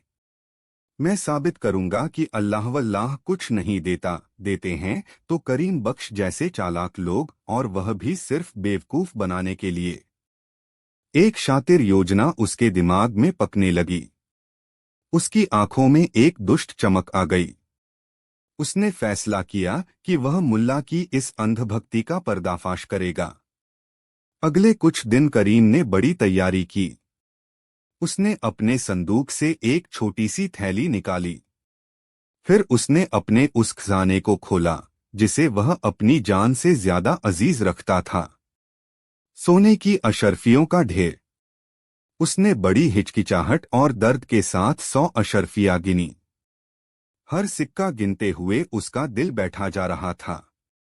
100 अशर्फिया, यह एक बहुत बड़ी रकम थी।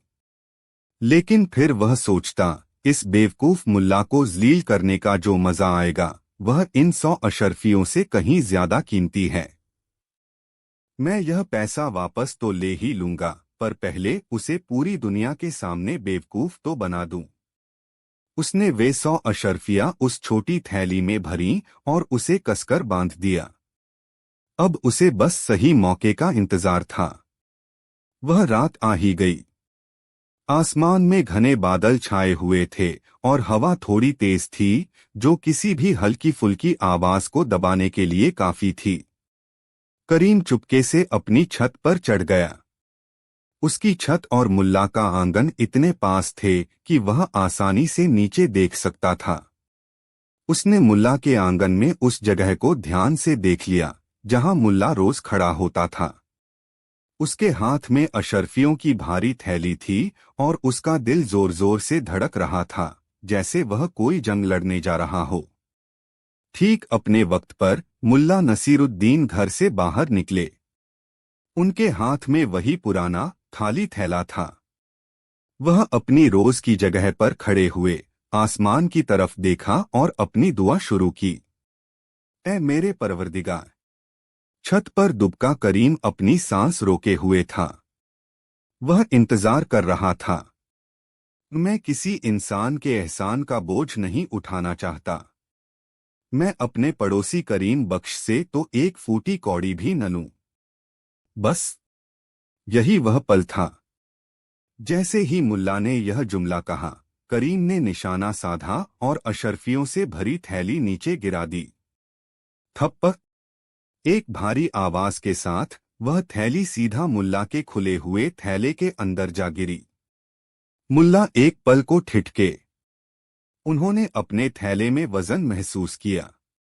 करीम ऊपर से झांक रहा था, यह देखने के लिए कि मुल्ला की क्या प्रतिक्रिया होती है।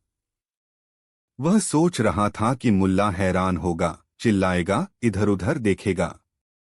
लेकिन ऐसा कुछ नहीं हुआ। मुल्ला ने शांति से अपने थैले के अंदर झांका। फिर उन्होंने एक गहरी सांस ली, अपना चेहरा वापस आसमान की तरफ उठाया और बड़े सुकून से बोले, या अल्लाह, तेरा लाख लाख शुक्र है। आखिरकार तूने मेरी सुन ही ली। तू वाकई बहुत मेहरबान है। यह कहकर मुल्ला ने अपना थैला कंधे पर डाला और बिना एक पल भी इधर-उधर देखे शांति से अपने घर के अंदर चले गए और दरवाजा बंद कर लिया। छत पर खड़ा करीम हक्का बक्का रह गया। यह क्या? इसने ऊपर देखा तक नहीं। कोई हैरानी नहीं, कोई सवाल नहीं। सीधा मान लिया कि अल्लाह ने ही भेजा है। वाह! मैंने तो सोचा था कि यह थोड़ा बहुत अक्लमंद होगा, पर यह तो निरा मूर्ख है। करीम अपनी जीत पर फूला नहीं समा रहा था। वह मन ही मन हंसा, कल सुबह होगी असली तमाशे की शुरुआत। मैं इसके घर जाऊंगा और पूरी दुनिया के सामने इसकी पोल खोलूंगा। मैं सबको बताऊंगा कि कैसे मैंने इसे बेवकूफ बनाया। इसकी सारीफ कीरी और खुददारी धरी की धरी रह जाएगी। वह उस रात बड़ी मुश्किल से सोया। वह बार बार करवटें बदलता रहा और सुबह होने का इंतजार करता रहा, जैसे कोई बच्चा ईद के चांद का इंतजार कर रहा हो। अगली सुबह सूरज की पहली किरण के साथ ही करीम उठ गया। वह तैयार हुआ और चेहरे पर एक विजयी मुस्कान लिए मुल्ला के दरवाजे पर पहुंचा। उसने दरवाजा खटखटाया। मुल्ला ने दरवाजा खोला। वह बड़े तरोताजा और खुश लग रहे थे। अरे करीम भाई, सुबह सुबह खैरियत तो है? करीम ने अपनी मुस्कान को और चौड़ा करते हुए कहा, खैरियत तो तुम्हारी पूछनी चाहिए मुल्ला। आज बड़े खुश लग रहे हो। कोई खास बात है क्या?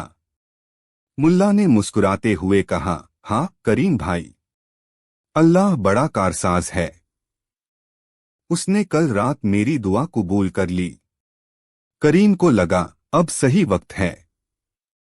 उसने एक नाटकीय अंदाज में कहा, मुल्ला मेरे भोले दोस्त, तुम कितने सीधे हो। तुम्हें सच में लगता है कि अल्लाह ने तुम्हारी थैली भरी है? तो और किसने भरी है? मुल्ला ने बड़ी मासूमियत से पूछा। अब करीम ने अपना तुरुप का पत्ता फेंका। वह जोर से हंसा और बोला, उसे मैंने भरा था मुल्ला। मैं कल रात अपनी छत पर था और मैंने ही वह 100 अशर्फियों की थैली तुम्हारे थैले में फेंकी थी। मैं तो बस तुम्हें यह सबक सिखाना चाहता था कि दुआओं से कुछ नहीं मिलता। सब कुछ इंसानी चालाकी का खेल है। उसने सोचा था कि यह सुनकर मुल्ला का चेहरा शर्म से लाल हो जाएगा, वह गिड़गिड़ाएगा और अपनी गलती मानेगा। लेकिन मुल्ला के चेहरे पर शिकन तक नहीं आई। उन्होंने बड़ी गंभीरता से करीम को देखा और अपना सिर नमे हिलाया। यह तुम क्या कह रहे हो करीम? यह सरासर झूठ है। वह थैली अल्लाह ने ही भेजी थी। करीम बौखला गया। मैं झूठ बोल रहा हूं। मैं कह रहा हूं कि मैंने फेंकी थी। 100 सोने की अशर्फियां थीं उसमें। मैंने अपनी आंखों से उसे तुम्हारे थैले में गिरते देखा है। मुल्ला ने अपनी आवाज और गंभीर कर ली। नहीं करीम, यह नामुमकिन है। यह तुम हो ही नहीं सकते। क्यों नहीं हो सकता मैं? करीम लगभग चिल्लाया। मुल्ला ने बड़े शांत भाव से समझाया, क्योंकि मेरी दुआ बहुत साफ थी। मैंने अल्लाह से कहा था कि मैं किसी इंसान से, और खास तौर पर अपने पड़ोसी करीम बख्श से, एक फूटी कौड़ी भी नहीं लूंगा। अल्लाह मेरी दुआ को इतनी अच्छी तरह जानता है, वह कभी ऐसी गलती नहीं कर सकता कि तुम्हारी फेंकी हुई चीज मेरे थैले में डाल दे। नहीं नहीं, यह तो अल्लाह का ही करम है। तुम तो बस खुद को बड़ा दिखाने के लिए इस ईश्वरीय चमत्कार का श्रेय लेने की कोशिश कर रहे हो। तौबा करो करीम, अल्लाह के काम में दखल मत दो। अब करीम का दिमाग घूम गया। यह तो पासा ही उल्टा पड़ गया था। वह जिसे बेवकूफ समझ रहा था, वह तो उसी के तर्क को उसी के खिलाफ इस्तेमाल कर रहा था। करीम की हालत देखने लायक थी। वह चीखने लगा, यह मेरी अशर्फियां हैं।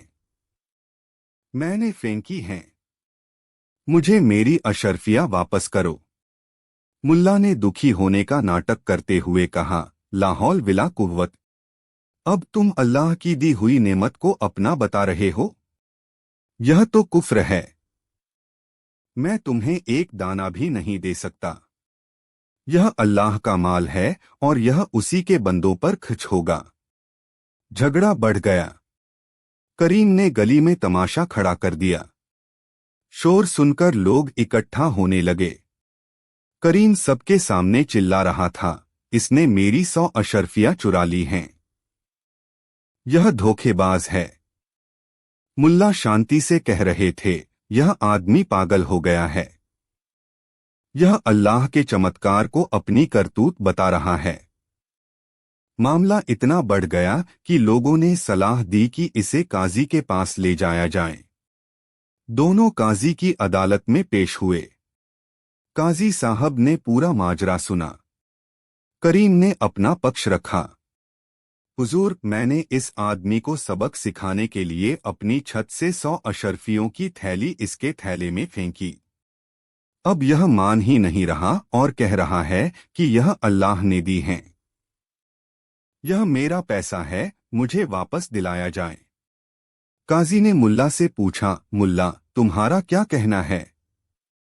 मुल्ला ने बड़ी शराफत से अपनी कहानी दोहराई। काजी साहब, मैं सालों से एक ही दुआ मांगता हूं कि अल्लाह जो दे सीधा दे, किसी इंसान के हाथ से नहीं, खासकर मेरे इस पड़ोसी के हाथ से। कल रात मेरी दुआ कबूल हुई। अब यह आदमी उस पर अपना हक जता रहा है।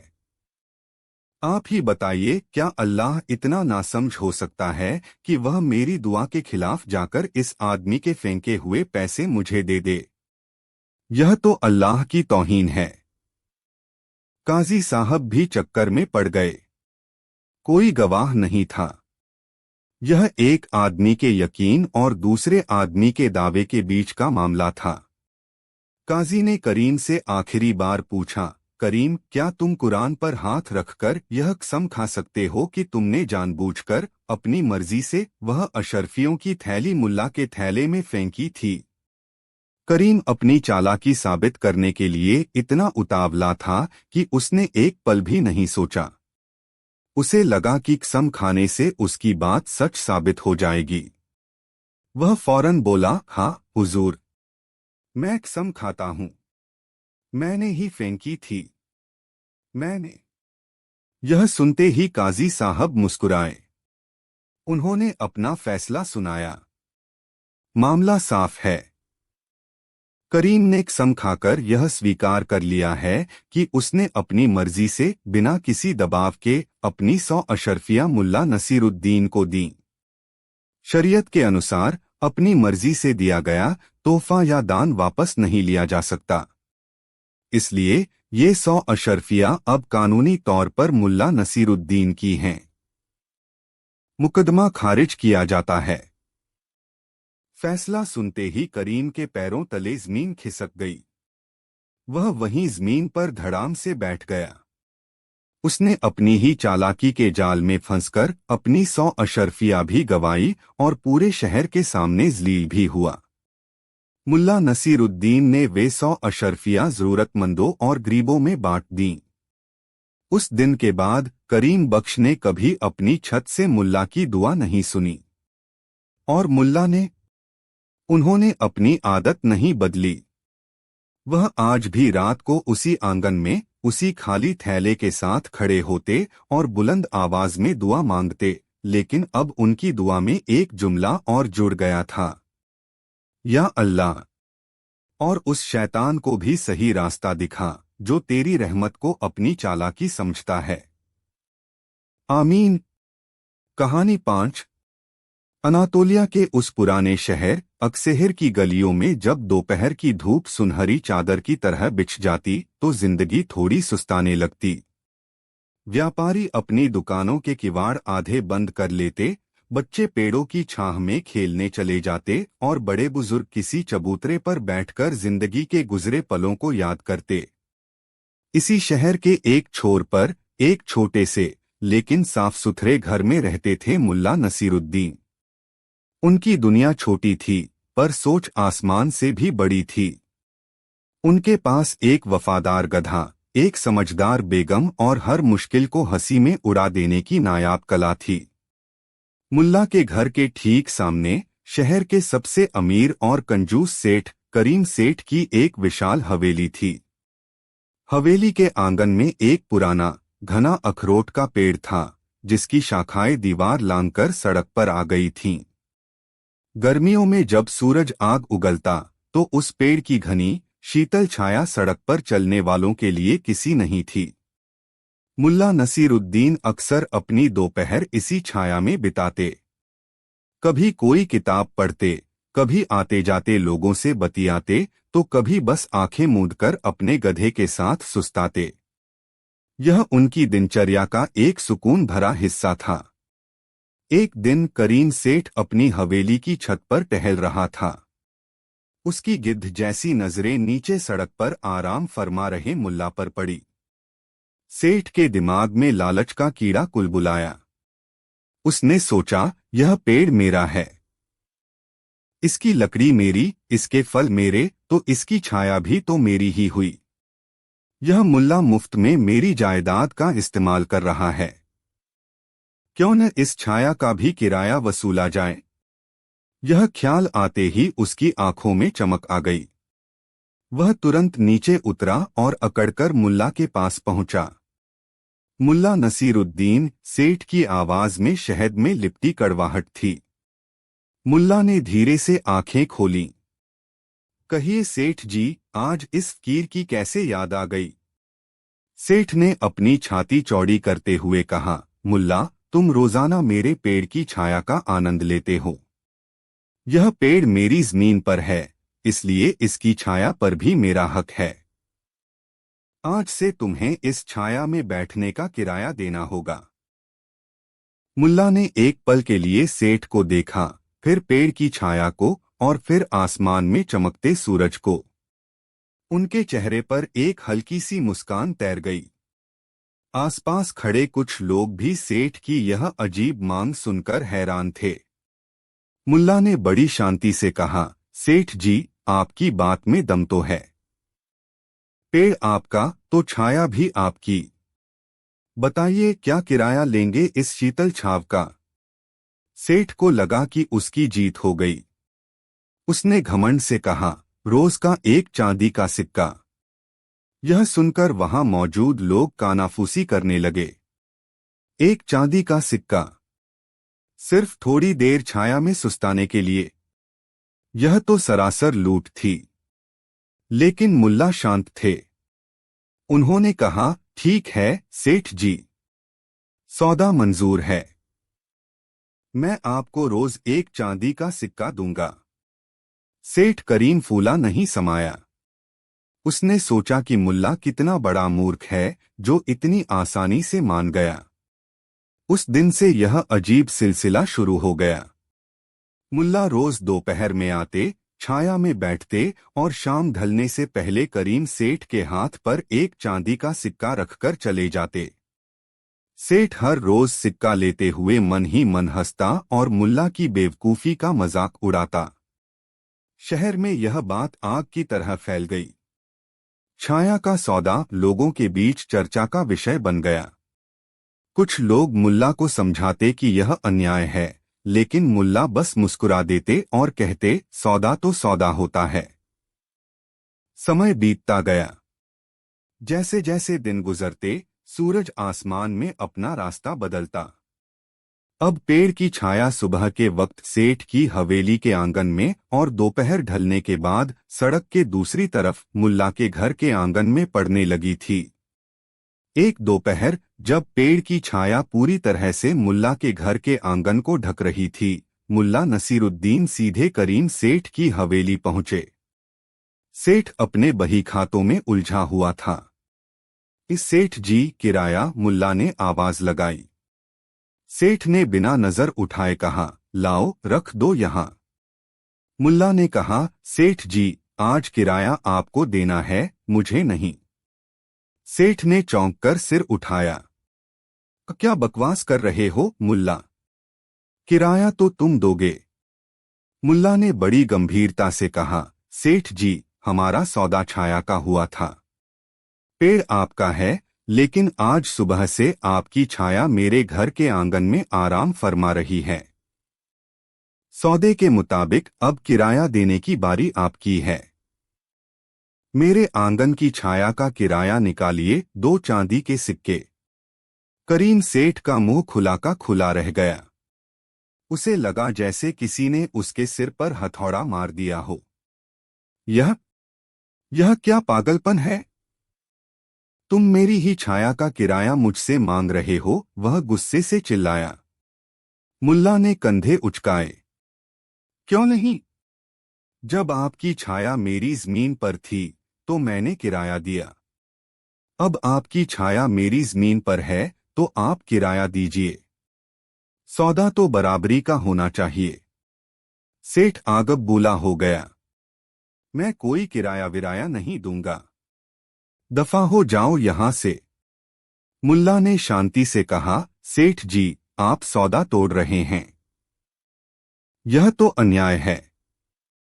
अगर आप किराया नहीं देंगे तो मुझे इंसाफ के लिए काजी साहब के पास जाना पड़ेगा। मामला शहर के काजी के पास पहुंच गया। यह शायद अकशहर के इतिहास का सबसे अनोखा मुकदमा था। छाया का मुकदमा सुनने के लिए पूरा शहर कचहरी में उमड़ पड़ा। काजी साहब एक संजीदा और ज्ञानी व्यक्ति थे। उन्होंने दोनों पक्षों को अपनी बात रखने का मौका दिया। करीम सेठ ने अपनी पूरी ताकत से दलील दी। हुजूर, यह पेड़ मेरा है। मैंने इसे पानी दिया, इसकी देखभाल की। इसकी छाया मेरी संपत्ति है। मुल्ला ने इस बात को मानकर मुझे कई हफ्तों तक किराया भी दिया है। अब यह अपनी बात से मुकर रहा है और उल्टा मुझसे ही मेरी छाया का किराया मांग रहा है। यह सरासर धूर्तता है। सेठ ने अपने पक्ष में कई रसूखदार गवाह भी पेश किए। कचहरी में बैठे लोग भी सेठ की बात से सहमत लग रहे थे। उसकी दलीलें तर्कसंगत थीं। अब सबकी नजरें मुल्ला नसीरुद्दीन पर थीं। काजी साहब ने मुल्ला से पूछा, नसीरुद्दीन, तुम्हें अपनी सफाई में कुछ कहना है? मुल्ला नसीरुद्दीन अपनी जगह से उठे। उन्होंने न कोई गुस्सा दिखाया न कोई जल्दबाजी। वह धीरे धीरे काजी साहब के सामने आए, अदब से झुके और फिर पूरे जनसमूह पर एक नजर डाली। एक गहरी खामोशी छा गई। काजी साहब, मुल्ला ने अपनी शांत और गहरी आवाज में कहना शुरू किया, सेठ करीम जो कह रहे हैं वह अक्षरशः सत्य है। मैंने माना था कि पेड़ उनका है तो छाया भी उनकी। मैंने स्वेच्छा से इसका किराया भी अदा किया। यह सुनकर सेठ करीम के चेहरे पर विजी मुस्कान आ गई। मुल्ला ने आगे कहा, हुजूर, हमारा सौदा छाया का था। सौदा किसी वस्तु का होता है और सेठ जी के अनुसार छाया एक वस्तु है जिसे खरीदा और बेचा जा सकता है। मैंने उनके तर्क को स्वीकार किया। लेकिन हुजूर, छाया कोई स्थिर वस्तु तो है नहीं। यह तो सूरज की यात्रा के साथ अपना स्थान बदलती रहती है। जब तक यह छाया सड़क पर यानी सार्वजनिक भूमि पर थी तब भी मैंने किराया दिया। जब यह छाया मेरे घर की जमीन पर आ गई तो सौदे की शर्तों के अनुसार अब सेठ जी को उस स्थान का किराया देना चाहिए जहां उनकी वस्तु यानी छाया रखी हुई है। काजी साहब सोच में पड़ गए। मुल्ला की बात में एक अजीब सा तर्क था। मुल्ला ने अपनी बात जारी रखी, हुजूर, सेठ जी ने अपनी छाया को एक कीमती चीज बताया। तो अब जब उनकी यह कीमती चीज मेरे आंगन में पड़ी है तो क्या मुझे इसका किराया मांगने का हक नहीं है? अगर मैं किसी की दुकान का सामान अपने घर में रखूं तो मुझे किराया देना पड़ता है। तो अगर सेठ जी का सामान मेरे घर में है तो उन्हें किराया क्यों नहीं देना चाहिए? कचहरी में बैठी भीड़ में अब फुसफुसाहट शुरू हो गई। मुल्ला का तर्क अजीब था पर उसे काटना मुश्किल था।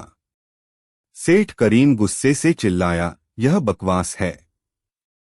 छाया कोई सामान नहीं है जिसे उठाया और रखा जा सके। यह तो बस रोशनी की कमी है।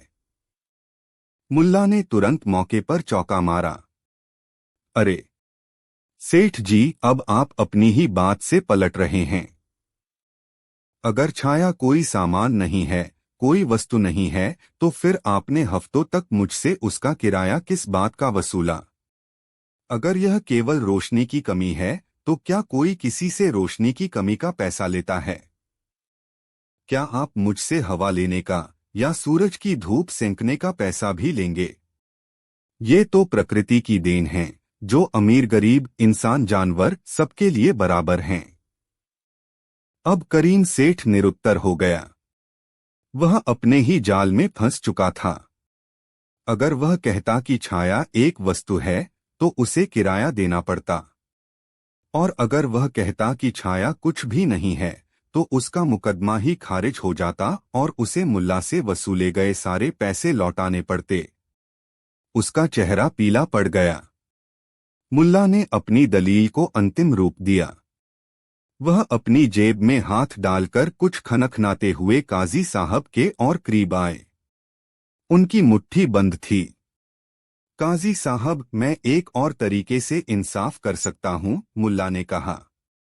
सेठ जी को एक ऐसी चीज चाहिए थी जिसे छुआ नहीं जा सकता, सिर्फ महसूस किया जा सकता है। उन्होंने मुझसे एक अवास्तविक वस्तु का वास्तविक मूल्य मांगा। मैंने दिया। अब मैं चाहता हूं कि आप सेठ जी को मेरे द्वारा चुकाए गए किराए का भुगतान करने का आदेश दें। काजी साहब ने पूछा, और अगर वह भुगतान न कर पाए तो? मुल्ला ने अपनी बंद मुट्ठी सेठ के कान के पास ले जाकर जोर जोर से हिलाई। झन झन झन। चांदी के सिक्कों की मधुर खनक पूरी कचहरी में गूंज गई। तो हुजूर, मुल्ला ने मुस्कराते हुए कहा, जिस तरह मैंने सेठ जी की अवास्तविक छाया का आनंद लिया, उसी तरह सेठ जी मेरे वास्तविक सिक्कों की अवास्तविक खनक का आनंद ले सकते हैं। छाया का भुगतान सिक्कों की खनक से। हिसाब बराबर। एक पल के लिए सन्नाटा छा गया। फिर काजी साहब के चेहरे पर एक गहरी मुस्कान उभरी और वह जोर से हंस पड़े। उनके साथ ही पूरी कचहरी ठहाकों से गूंज उठी। लोग मुल्ला की हाजिर जवाबी और अनोखे न्याय पर वाह वाह कर उठे। करीम सेठ शर्मिंदगी और गुस्से से लाल हो गया। उसे अपनी मूर्खता और लालच पर पछतावा हो रहा था। काजी साहब ने अपना फैसला सुनाया। यह अदालत मुल्ला नसीरुद्दीन की दलील से पूरी तरह सहमत है। सेठ करीम ने प्रकृति की एक देन का सौदा करने का प्रयास करके लालच का परिचय दिया है। उनका मुकदमा खारिज किया जाता है। इसके अलावा सेठ करीम को आदेश दिया जाता है कि उन्होंने अब तक मुल्ला से छाया के नाम पर जितने भी चांदी के सिक्के वसूले हैं, वे उन्हें तुरंत ब्याज सहित वापस करें। और सजा के तौर पर उस पेड़ की छाया अब हमेशा के लिए सार्वजनिक घोषित की जाती है। कोई भी राहगीर बिना किसी रोक-टोक या किराए के वहां सुस्ता सकता है। फैसला सुनकर लोगों ने मुल्ला नसीरुद्दीन को अपने कंधों पर उठा लिया। करीम सेठ सिर झुकाए अपनी हार और जिल्लत के साथ वहां से खिसक गया। उस दिन के बाद मुल्ला नसीरुद्दीन फिर से उसी छाया में सुस्ताने लगे, लेकिन अब उनके साथ शहर के और भी कई लोग होते। वह छाया अब सिर्फ एक पेड़ की छाया नहीं थी, बल्कि मुल्ला की बुद्धिमानी, न्याय और इस सबक का प्रतीक बन गई थी कि प्रकृति की सबसे कीमती चीजें हमेशा मुफ्त होती हैं, और लालच का तर्क हमेशा ज्ञान के सामने बौना साबित होता है। और जब भी कोई इस कहानी को याद करता, तो उसे मुल्ला के सिक्कों की वह खनक जरूर सुनाई देती जिसने लालच को उसी के अंदाज में जवाब दिया था। कहानी 6। अक्सेहिर में सर्दियों की दस्तक हो चुकी थी। दिन छोटे हो गए थे और रातें लंबी और ठंडी। ऐसे में लोग अपने घरों में दुबकना और गर्मागर्म चाय की चुस्कियों के साथ दोस्तों यारों की महफिल जमाना पसंद करते थे। मुल्ला नसीरुद्दीन को भी दोस्तों से मिलना जुलना पसंद था, लेकिन उनकी एक छोटी सी समस्या थी। उनकी शोहरत और मिलनसार स्वभाव के कारण उनके घर पर मेहमानों का तांता कुछ ज्यादा ही लगा रहता था। कुछ मेहमान तो सच में दिल से आते थे, जिनकी संगत में वक्त का पता ही नहीं चलता था। लेकिन कुछ ऐसे भी थे जो सिर्फ अपना वक्त काटने, मुफ्त की चाय और खाना खाने और बेमतलब की गपशप करने आते थे। ये वो मेहमान थे जिन्हें बिन बुलाए मेहमान या चिपकू मेहमान कहा जा सकता था। वे सुबह आते तो शाम तक जाने का नाम नहीं लेते, और अगर शाम को आते तो आधी रात तक जमे रहते। मुल्ला की पत्नी इस रोज-रोज की मेहमानवाजी से तंग आ चुकी थीं।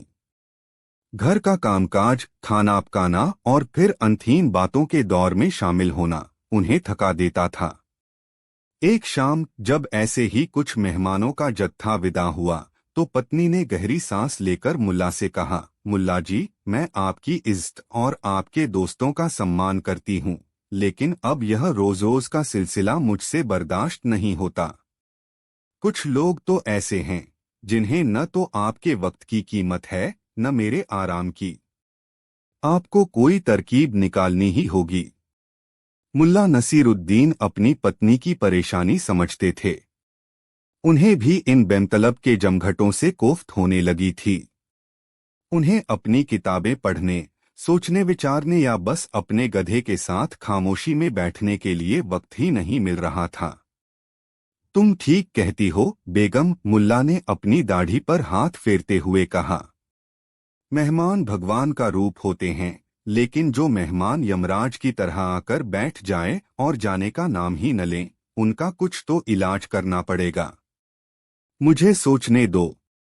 अगले कुछ दिन मुल्ला इसी उधेड़बुन में रहे। वह सीधे सीधे किसी को आने से मना करके उनका दिल नहीं दुखाना चाहते थे। उन्हें कोई ऐसी तरकीब चाहिए थी जो सांप भी मर जाए और लाठी भी न टूटे। और फिर एक ठंडी चांदनी रात में, जब आसमान में पूरा चांद किसी चांदी के थाल की तरह चमक रहा था, मुल्ला के दिमाग में एक शरारत भरा लेकिन शानदार विचार कौंधा। अगले दिन सुबह सुबह मुल्ला नसीरुद्दीन अपने घर के बाहर आंगन में बने पुराने कुएं के पास खड़े होकर जोर जोर से रोने और चिल्लाने लगे। हाय अल्लाह! गज़ब हो गया। मेरी सारी मेहनत बर्बाद हो गई। अब क्या होगा? उनकी आवाज सुनकर पड़ोसी अपने अपने घरों से निकल आए।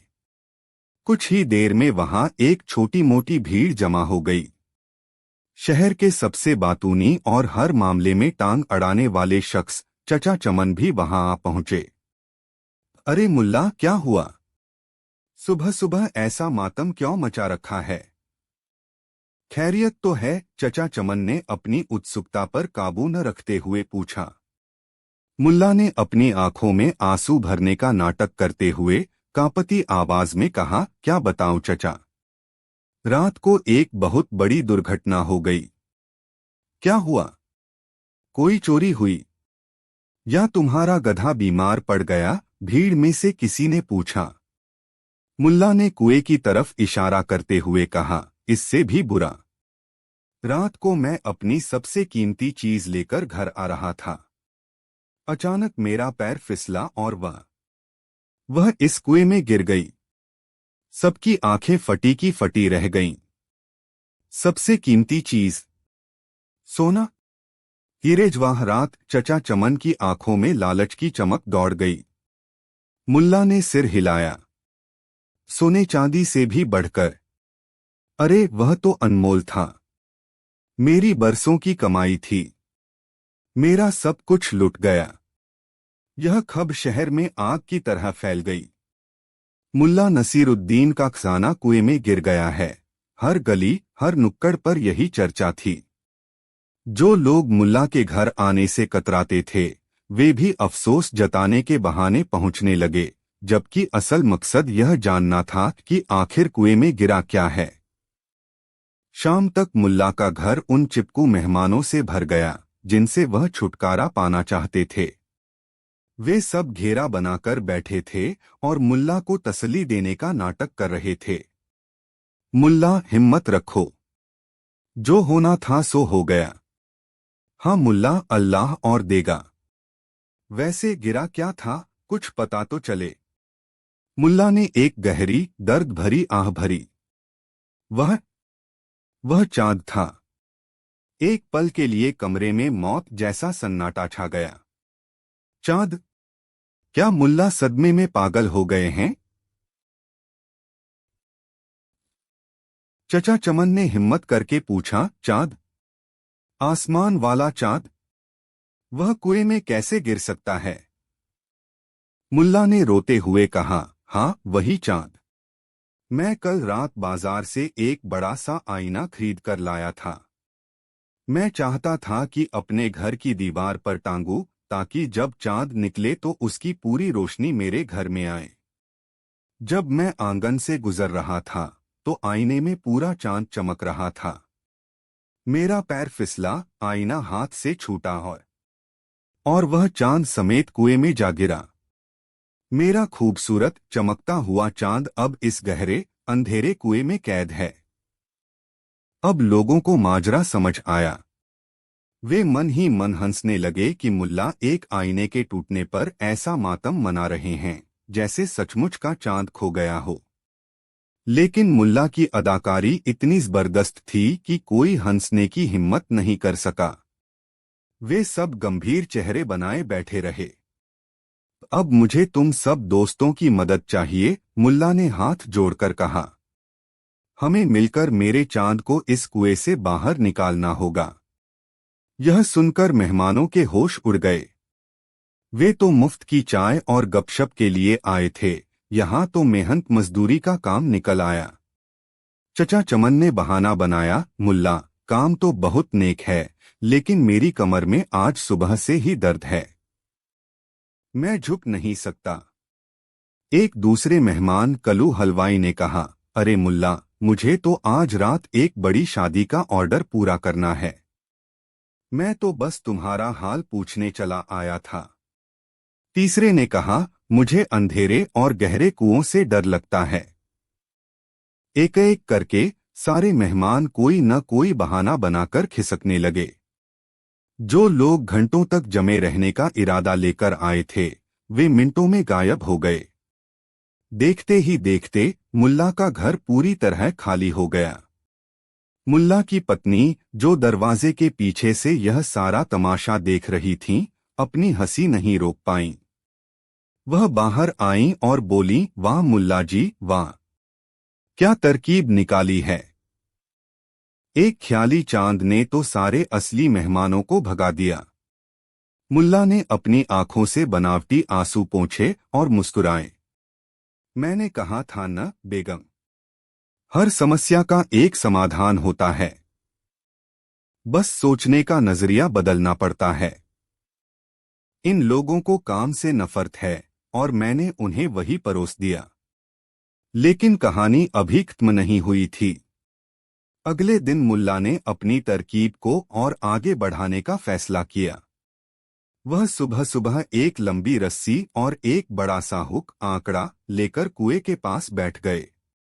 जो भी वहां से गुजरता, मुल्ला उसे रोककर कहते, भाई जरा मदद करना, मेरे चांद को बाहर निकालना है। लोग उन्हें पागल समझकर कन्नी काटकर निकल जाते। अब मुल्ला के घर की तरफ कोई भूलकर भी नहीं फटकता था। जब भी कोई दूर से मुल्ला को उनके घर के पास देखता तो रास्ता बदल लेता, इस डर से कि कहीं मुल्ला उन्हें चांद निकालने के काम में न लगा दें। एक हफ्ते तक यही सिलसिला चला। मुल्ला और उनकी पत्नी ने बड़े सुकून भरे दिन बिताए। न कोई शोर, न कोई बकवास, बस शांति ही शांति। एक शाम मुल्ला के एक सच्चे और समझदार दोस्त हकीम साहब उनके घर आए। वह पिछले एक हफ्ते से शहर से बाहर थे और उन्हें इस चांद वाले किस्से की कोई खबर नहीं थी। उन्होंने देखा कि मुल्ला कुएं में रस्सी डालकर कुछ खींचने की कोशिश कर रहे हैं। मुल्ला, यह क्या कर रहे हो? हकीम साहब ने पूछा। मुल्ला ने वही रोनी सूरत बनाकर पूरी कहानी दोहरा दी। हकीम साहब, मेरा चांद कुएं में गिर गया है, मैं उसे निकालने की कोशिश कर रहा हूं, पर कोई मेरी मदद नहीं कर रहा। हकीम साहब मुस्कुराए। वह मुल्ला की रग-रग से वाकिफ थे। वह समझ गए कि यह जरूर मुल्ला की कोई नई शरारत है। उन्होंने कुएं में झांका। पानी में असली चांद का प्रतिबिंब साफ चमक रहा था। हकीम साहब ने गंभीरता का मुखौटा पहनकर कहा, मुल्ला, बात तो बहुत गंभीर है, लेकिन तुम्हारा तरीका गलत है। तुम हुक से चांद को पकड़ने की कोशिश कर रहे हो, इससे तो वह टूट जाएगा या उस पर खरोंच आ जाएगी। चांद बहुत नाजुक होता है। मुल्ला ने बड़ी मासूमियत से पूछा, तो फिर क्या करना चाहिए हकीम साहब? आप ही कोई रास्ता बताइए। हकीम साहब ने आसपास देखा और फिर बोले, देखो, चांद पानी में डूबा हुआ है, हुक से वह और गहरा चला जाएगा। हमें कुएं का सारा पानी बाहर निकालना होगा। जब पानी खत्म हो जाएगा तो चांद खुद ब खुद नीचे तल पर मिल जाएगा। फिर हम उसे आराम से उठा लेंगे। यह सुनकर मुल्ला के होश उड़ गए। उन्होंने तो यह तरकीब मेहमानों से पीछा छुड़ाने के लिए निकाली थी। उन्हें क्या पता था कि उनका एक दोस्त इस तरकीब को ही सच मानकर उन्हें ही एक बड़ी मुसीबत में डाल देगा। पूरे कुएं का पानी निकालना, यह तो पहाड़ खोदने जैसा काम था। मुल्ला का चेहरा देखने लायक था। उनकी सारी चालाकी धरी की धरी रह गई। हकीम साहब ने उनकी हालत देखकर जोर का ठहाका लगाया। क्यों मुल्ला, क्या हुआ? चलो शुरू करते हैं। मैं बाल्टियां लाता हूं, तुम रस्सी खींचो। आज हम दोनों दोस्त मिलकर तुम्हारा चांद जरूर बाहर निकालेंगे। मुल्ला समझ गए कि उनकी चोरी पकड़ी गई है। वह झेंप गए और हंसने लगे। माफ करना हकीम साहब, मुल्ला ने शर्माते हुए कहा। यह सब तो उन बिन बुलाए मेहमानों से छुटकारा पाने का एक नाटक था। हकीम साहब ने मुल्ला की पीठ थपथपाई। मैं जानता था मुल्ला, लेकिन तुम्हारी तरकीब इतनी शानदार थी कि मैं भी इसमें शामिल होने से खुद को रोक नहीं सका। पर एक बात याद रखना, कभी कभी हमारी तरकीबें हम पर ही भारी पड़ जाती हैं। उस दिन के बाद मुल्ला नसीरुद्दीन ने चांद निकालने का काम बंद कर दिया। लेकिन उनकी यह तरकीब इतनी मशहूर हो गई कि शहर में एक कहावत बन गई, ज्यादा मेहमान आए तो कुएं से चांद निकालने लगो। और इस तरह मुल्ला ने न केवल बिन बुलाए मेहमानों से छुटकारा पाया, बल्कि दुनिया को यह भी सिखाया कि कभी कभी एक छोटी सी समझदारी भरी मूर्खता बड़ी बड़ी समस्याओं का सबसे सरल समाधान हो सकती है। कहानी 7। अक्षहर शहर में एक बहुत बड़े और दौलतमंद सौदागर रहते थे, जिनका नाम था उस्मान सेठ। उनकी दौलत के चर्चे दूर दूर तक थे। उनके पास सोने की अशर्फियों से भरे संदूक, शहर के सबसे बड़े बाजार में कई दुकानें, गांव के बाहर मीलों तक फैली उपजाऊ जमीनें और एक ऐसी आलीशान हवेली थी जिसे देखकर बादशाहों के महल भी शर्मा जाएं। लेकिन उस्मान सेठ सिर्फ दौलतमंद ही नहीं थे, वे बेहद समझदार और दूर की सोचने वाले इंसान भी थे। उन्हें अपनी दौलत से ज्यादा अपनी इज्जत और अपने उसूल प्यारे थे। उस्मान सेठ के 3 बेटे थे। तीनों ही एक दूसरे से बिल्कुल अलग। सबसे बड़ा बेटा करीम बिल्कुल अपने नाम की तरह नहीं था। वह कठोर, लालची और हिसाब किताब में माहिर था। उसकी नजर हमेशा मुनाफे पर रहती थी और वह रिश्तों को भी नफे नुकसान के तराजू पर तौलता था। वह मानता था कि दुनिया की हर समस्या का हल पैसा है। दूसरा बेटा रहीम बड़ा नरम दिल और धार्मिक प्रवृत्ति का था। उसका ज्यादातर वक्त इबादत, दान पुण्य और किताबों में गुजरता था। वह दुनियादारी से थोड़ा दूर रहता था और मानता था कि असली दौलत इंसान के कर्म होते हैं, सोना चांदी नहीं। सबसे छोटा बेटा सलीम इन दोनों से बिल्कुल जुदा था। वह लापरवाह, मौजमस्ती में जीने वाला और कामचोर था। उसे न दौलत की परवाह थी, न दीन धर्म की। उसकी दुनिया दोस्तों, दावतों और शायरी तक ही सीमित थी। उस्मान सेठ अपने तीनों बेटों के स्वभाव से अच्छी तरह वाकिफ थे। उन्हें सबसे ज्यादा चिंता इसी बात की थी कि उनके बाद उनकी इतनी बड़ी विरासत का क्या होगा। उन्हें डर था कि उनके बेटे इस दौलत के लिए आपस में लड़ मरेंगे और उनकी सालों की कमाई और इज्जत को मिट्टी में मिला देंगे। वह उन्हें सिर्फ अपनी दौलत नहीं, बल्कि अपनी अक्ल और समझ भी देना चाहते थे। वक्त गुजरता गया और उस्मान सेठ बूढ़े हो गए। जब उन्हें लगा कि उनका आखिरी समय नजदीक है, तो उन्होंने शहर के सबसे बड़े काजी को बुलवाया और अपनी वसीयत लिखवाई। उनकी वसीयत बड़ी अजीब और रहस्यमयी थी।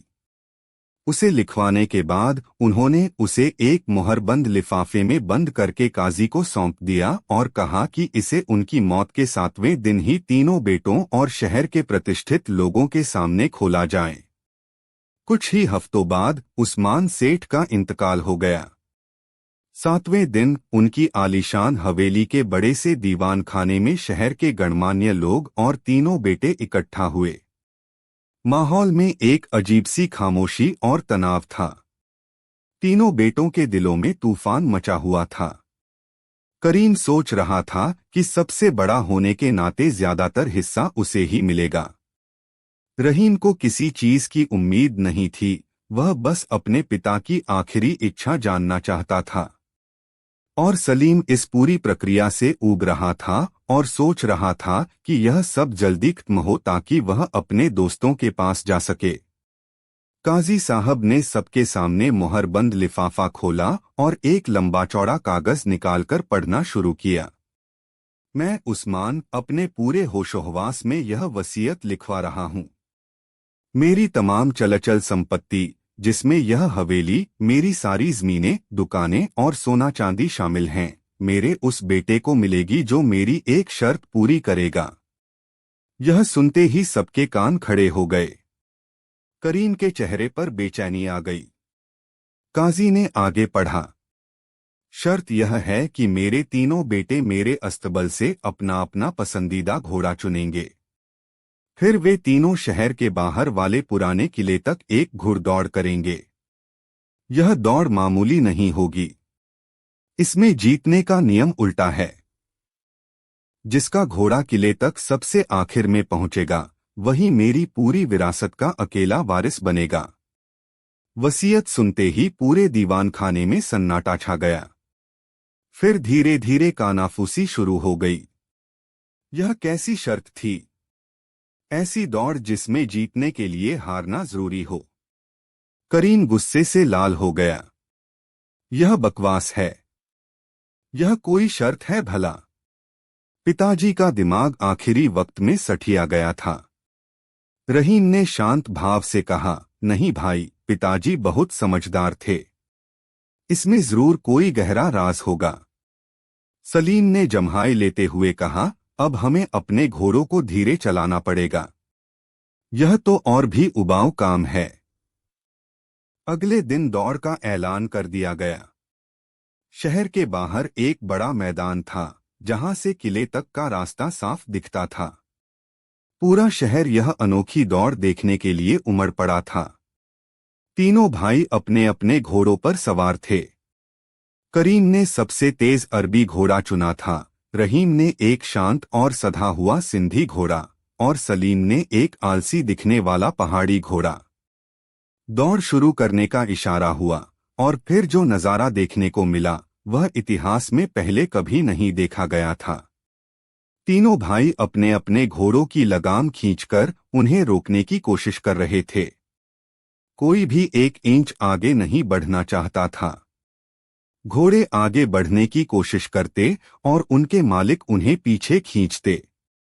सलीम तो घोड़े से लगभग उतर ही गया और उसे पुचकार कर सुलाने की कोशिश करने लगा। करीम अपने घोड़े को डांट रहा था कि वह एक कदम भी आगे न बढ़ाए। रहीम आंखें बंद करके शायद दुआ कर रहा था कि उसका घोड़ा सो जाए। यह दौड़ नहीं, एक मजाक बन चुकी थी। आधा घंटा गुजर गया और तीनों घोड़े डिपार्ट शुरुआती रेखा से एक कदम भी आगे नहीं बढ़े थे। भीड़ हंस रही थी, तालियां पीट रही थी और ताने कस रही थी। शाम हो गई। दौड़ का कोई नतीजा नहीं निकला। तीनों भाई पसीने पसीने और खींच से भरे हुए घर लौटे। उस रात तीनों में जमकर लड़ाई हुई। यह सब तुम्हारी वजह से हुआ है, करीम रहीम पर चिल्लाया। तुम तो चाहते ही हो कि कोई फैसला न हो। मैं क्या कर सकता हूं? कोई भी आगे बढ़ने को तैयार नहीं है, रहीम ने जवाब दिया। सलीम ने कहा, छोड़ो यह सब और दौलत को 3 हिस्सों में बांट लो। मुझसे यह सब नहीं होता। लेकिन करीम इसके लिए तैयार नहीं था। उसे पूरी जायदाद चाहिए थी। मामला उलझ गया था। कई दिन बीत गए, लेकिन कोई हल नहीं निकल रहा था। शहर के बड़े बड़े अक्लमंदों ने हाथ खड़े कर दिए। तभी किसी ने सलाह दी, एक आदमी है जो इस पहेली को सुलझा सकता है, मुल्ला नसीरुद्दीन। यह नाम सुनकर करीम ने नाक भौं सिकोड़ी। वह मुल्ला जो अपने गधे पर उल्टा बैठता है, वह हमारी क्या मदद करेगा? लेकिन रहीम ने कहा, कहते हैं उनकी सोच वहीं से शुरू होती है जहां दुनिया के अक्लमंदों की सोच खत्म हो जाती है। एक बार कोशिश करने में क्या हर्ज है? मजबूर होकर तीनों भाई मुल्ला के घर पहुंचे। मुल्ला अपने आंगन में अपने गधे के कान में कुछ फुसफुसा रहे थे। तीनों भाइयों ने उन्हें अपनी समस्या बताई और वसीयत की अजीब शर्त के बारे में सब कुछ कह सुनाया। मुल्ला ने उनकी पूरी बात बड़े ध्यान से सुनी। उनकी आंखों में कोई हैरानी नहीं थी, बस एक हल्की सी मुस्कान खेल रही थी। उन्होंने अपनी दाढ़ी पर हाथ फेरा, अपने गधे को प्यार से थपथपाया और फिर तीनों भाइयों को अपने पास बुलाया। उन्होंने कहा, तुम्हारे पिता वाकई एक महान इंसान थे। यह वसीयत दौलत का बंटवारा नहीं, अक्ल की परीक्षा है। तो इसका हल क्या है मुल्ला जी? करीम ने बेचैनी से पूछा। मुल्ला मुस्कुराए। वह तीनों के और करीब आए और उनके कानों में झुककर सिर्फ एक छोटा सा जुमला फुसफुसाया। वह जुमला सुनते ही तीनों भाइयों की आंखें आश्चर्य से फैल गईं। पहले तो वे एक दूसरे का मुंह ताकते रहे, फिर उनके चेहरों पर एक ऐसी समझ की चमक आई जैसे किसी ने अंधेरे कमरे में दिया जला दिया हो। उनके सारे संदेह, सारी उलझन एक पल में दूर हो गई थी। वे समझ गए थे कि हल कितना सरल था, पर वे वहां तक सोच ही नहीं पाए थे। उन्होंने मुल्ला का शुक्रिया अदा किया और ऐलान किया कि अगले दिन दौड़ फिर से होगी। अगली सुबह मैदान में फिर से भीड़ जमा थी। लोग यह देखने आए थे कि आज क्या नया तमाशा होता है। तीनों भाई अपने अपने घोड़ों के साथ शुरुआती रेखा पर खड़े थे। दौड़ शुरू होने का इशारा हुआ और फिर एक ऐसा तूफान आया जिसकी किसी ने कल्पना भी नहीं की थी। इशारा मिलते ही तीनों भाई बिजली की तेजी से अपने अपने घोड़ों से कूदे और एक दूसरे के घोड़ों पर सवार हो गए। करीम रहीम के घोड़े पर सवार हो गया, रहीम सलीम के घोड़े पर और सलीम करीम के सबसे तेज अरबी घोड़े पर। अब नजारा पूरी तरह बदल चुका था। सलीम जो करीम के घोड़े पर था उसे एड़ियां मार रहा था और पागलों की तरह चाबुक बरसा रहा था ताकि वह घोड़ा सबसे तेज भागे। क्यों? क्योंकि अगर करीम का घोड़ा सबसे पहले किले तक पहुंचता तो करीम दौड़ हार जाता। उधर करीम रहीम के घोड़े को भगाने में अपनी पूरी जान लगा रहा था और रहीम सलीम के आलसी घोड़े को दौड़ाने के लिए चिल्ला रहा था। अब यह दौड़ धीरे चलने की नहीं बल्कि सबसे तेज भागने की हो गई थी। हर भाई दूसरे के घोड़े को जिताने की कोशिश कर रहा था ताकि उसका अपना घोड़ा हार जाए। भीड़ पहले तो भौंचक की रह गई, फिर जैसे ही उन्हें यह सरल लेकिन चतुर चाल समझ में आई, पूरा मैदान तालियों और जय जयकार से गूंज उठा। क्या कमाल का हल था! सलीम जिस अरबी घोड़े पर था वह सबसे तेज था और वह सबसे पहले किले पर पहुंचा। इसका मतलब था कि उस घोड़े का मालिक करीम दौड़ का पहला पराजित हुआ। उसके बाद रहीम का घोड़ा पहुंचा जिसे करीम दौड़ा रहा था और सबसे आखिर में सलीम का आलसी घोड़ा पहुंचा जिसे रहीम बड़ी मुश्किल से हाकर लाया था। नियम के अनुसार चूंकि सलीम का घोड़ा सबसे आखिर में पहुंचा था, वह अपने पिता की पूरी विरासत का विजेता बन गया। दौड़ के बाद तीनों भाई हांफते हुए एक दूसरे के पास आए, लेकिन आज उनकी आंखों में गुस्सा नहीं बल्कि एक दूसरे के लिए सम्मान और हंसी थी। इस अजीब दौड़ ने उनके अहंकार को तोड़ दिया था और उन्हें एक दूसरे के नजरिए से सोचने पर मजबूर कर दिया था। वे सीधे मुल्ला के पास गए। करीम ने हाथ जोड़कर कहा, मुल्ला जी, हम आपकी अक्लमंदी के कायल हो गए। आपने सिर्फ एक वसीयत नहीं सुलझाई, आपने हमें एक बहुत बड़ा सबक भी सिखाया है।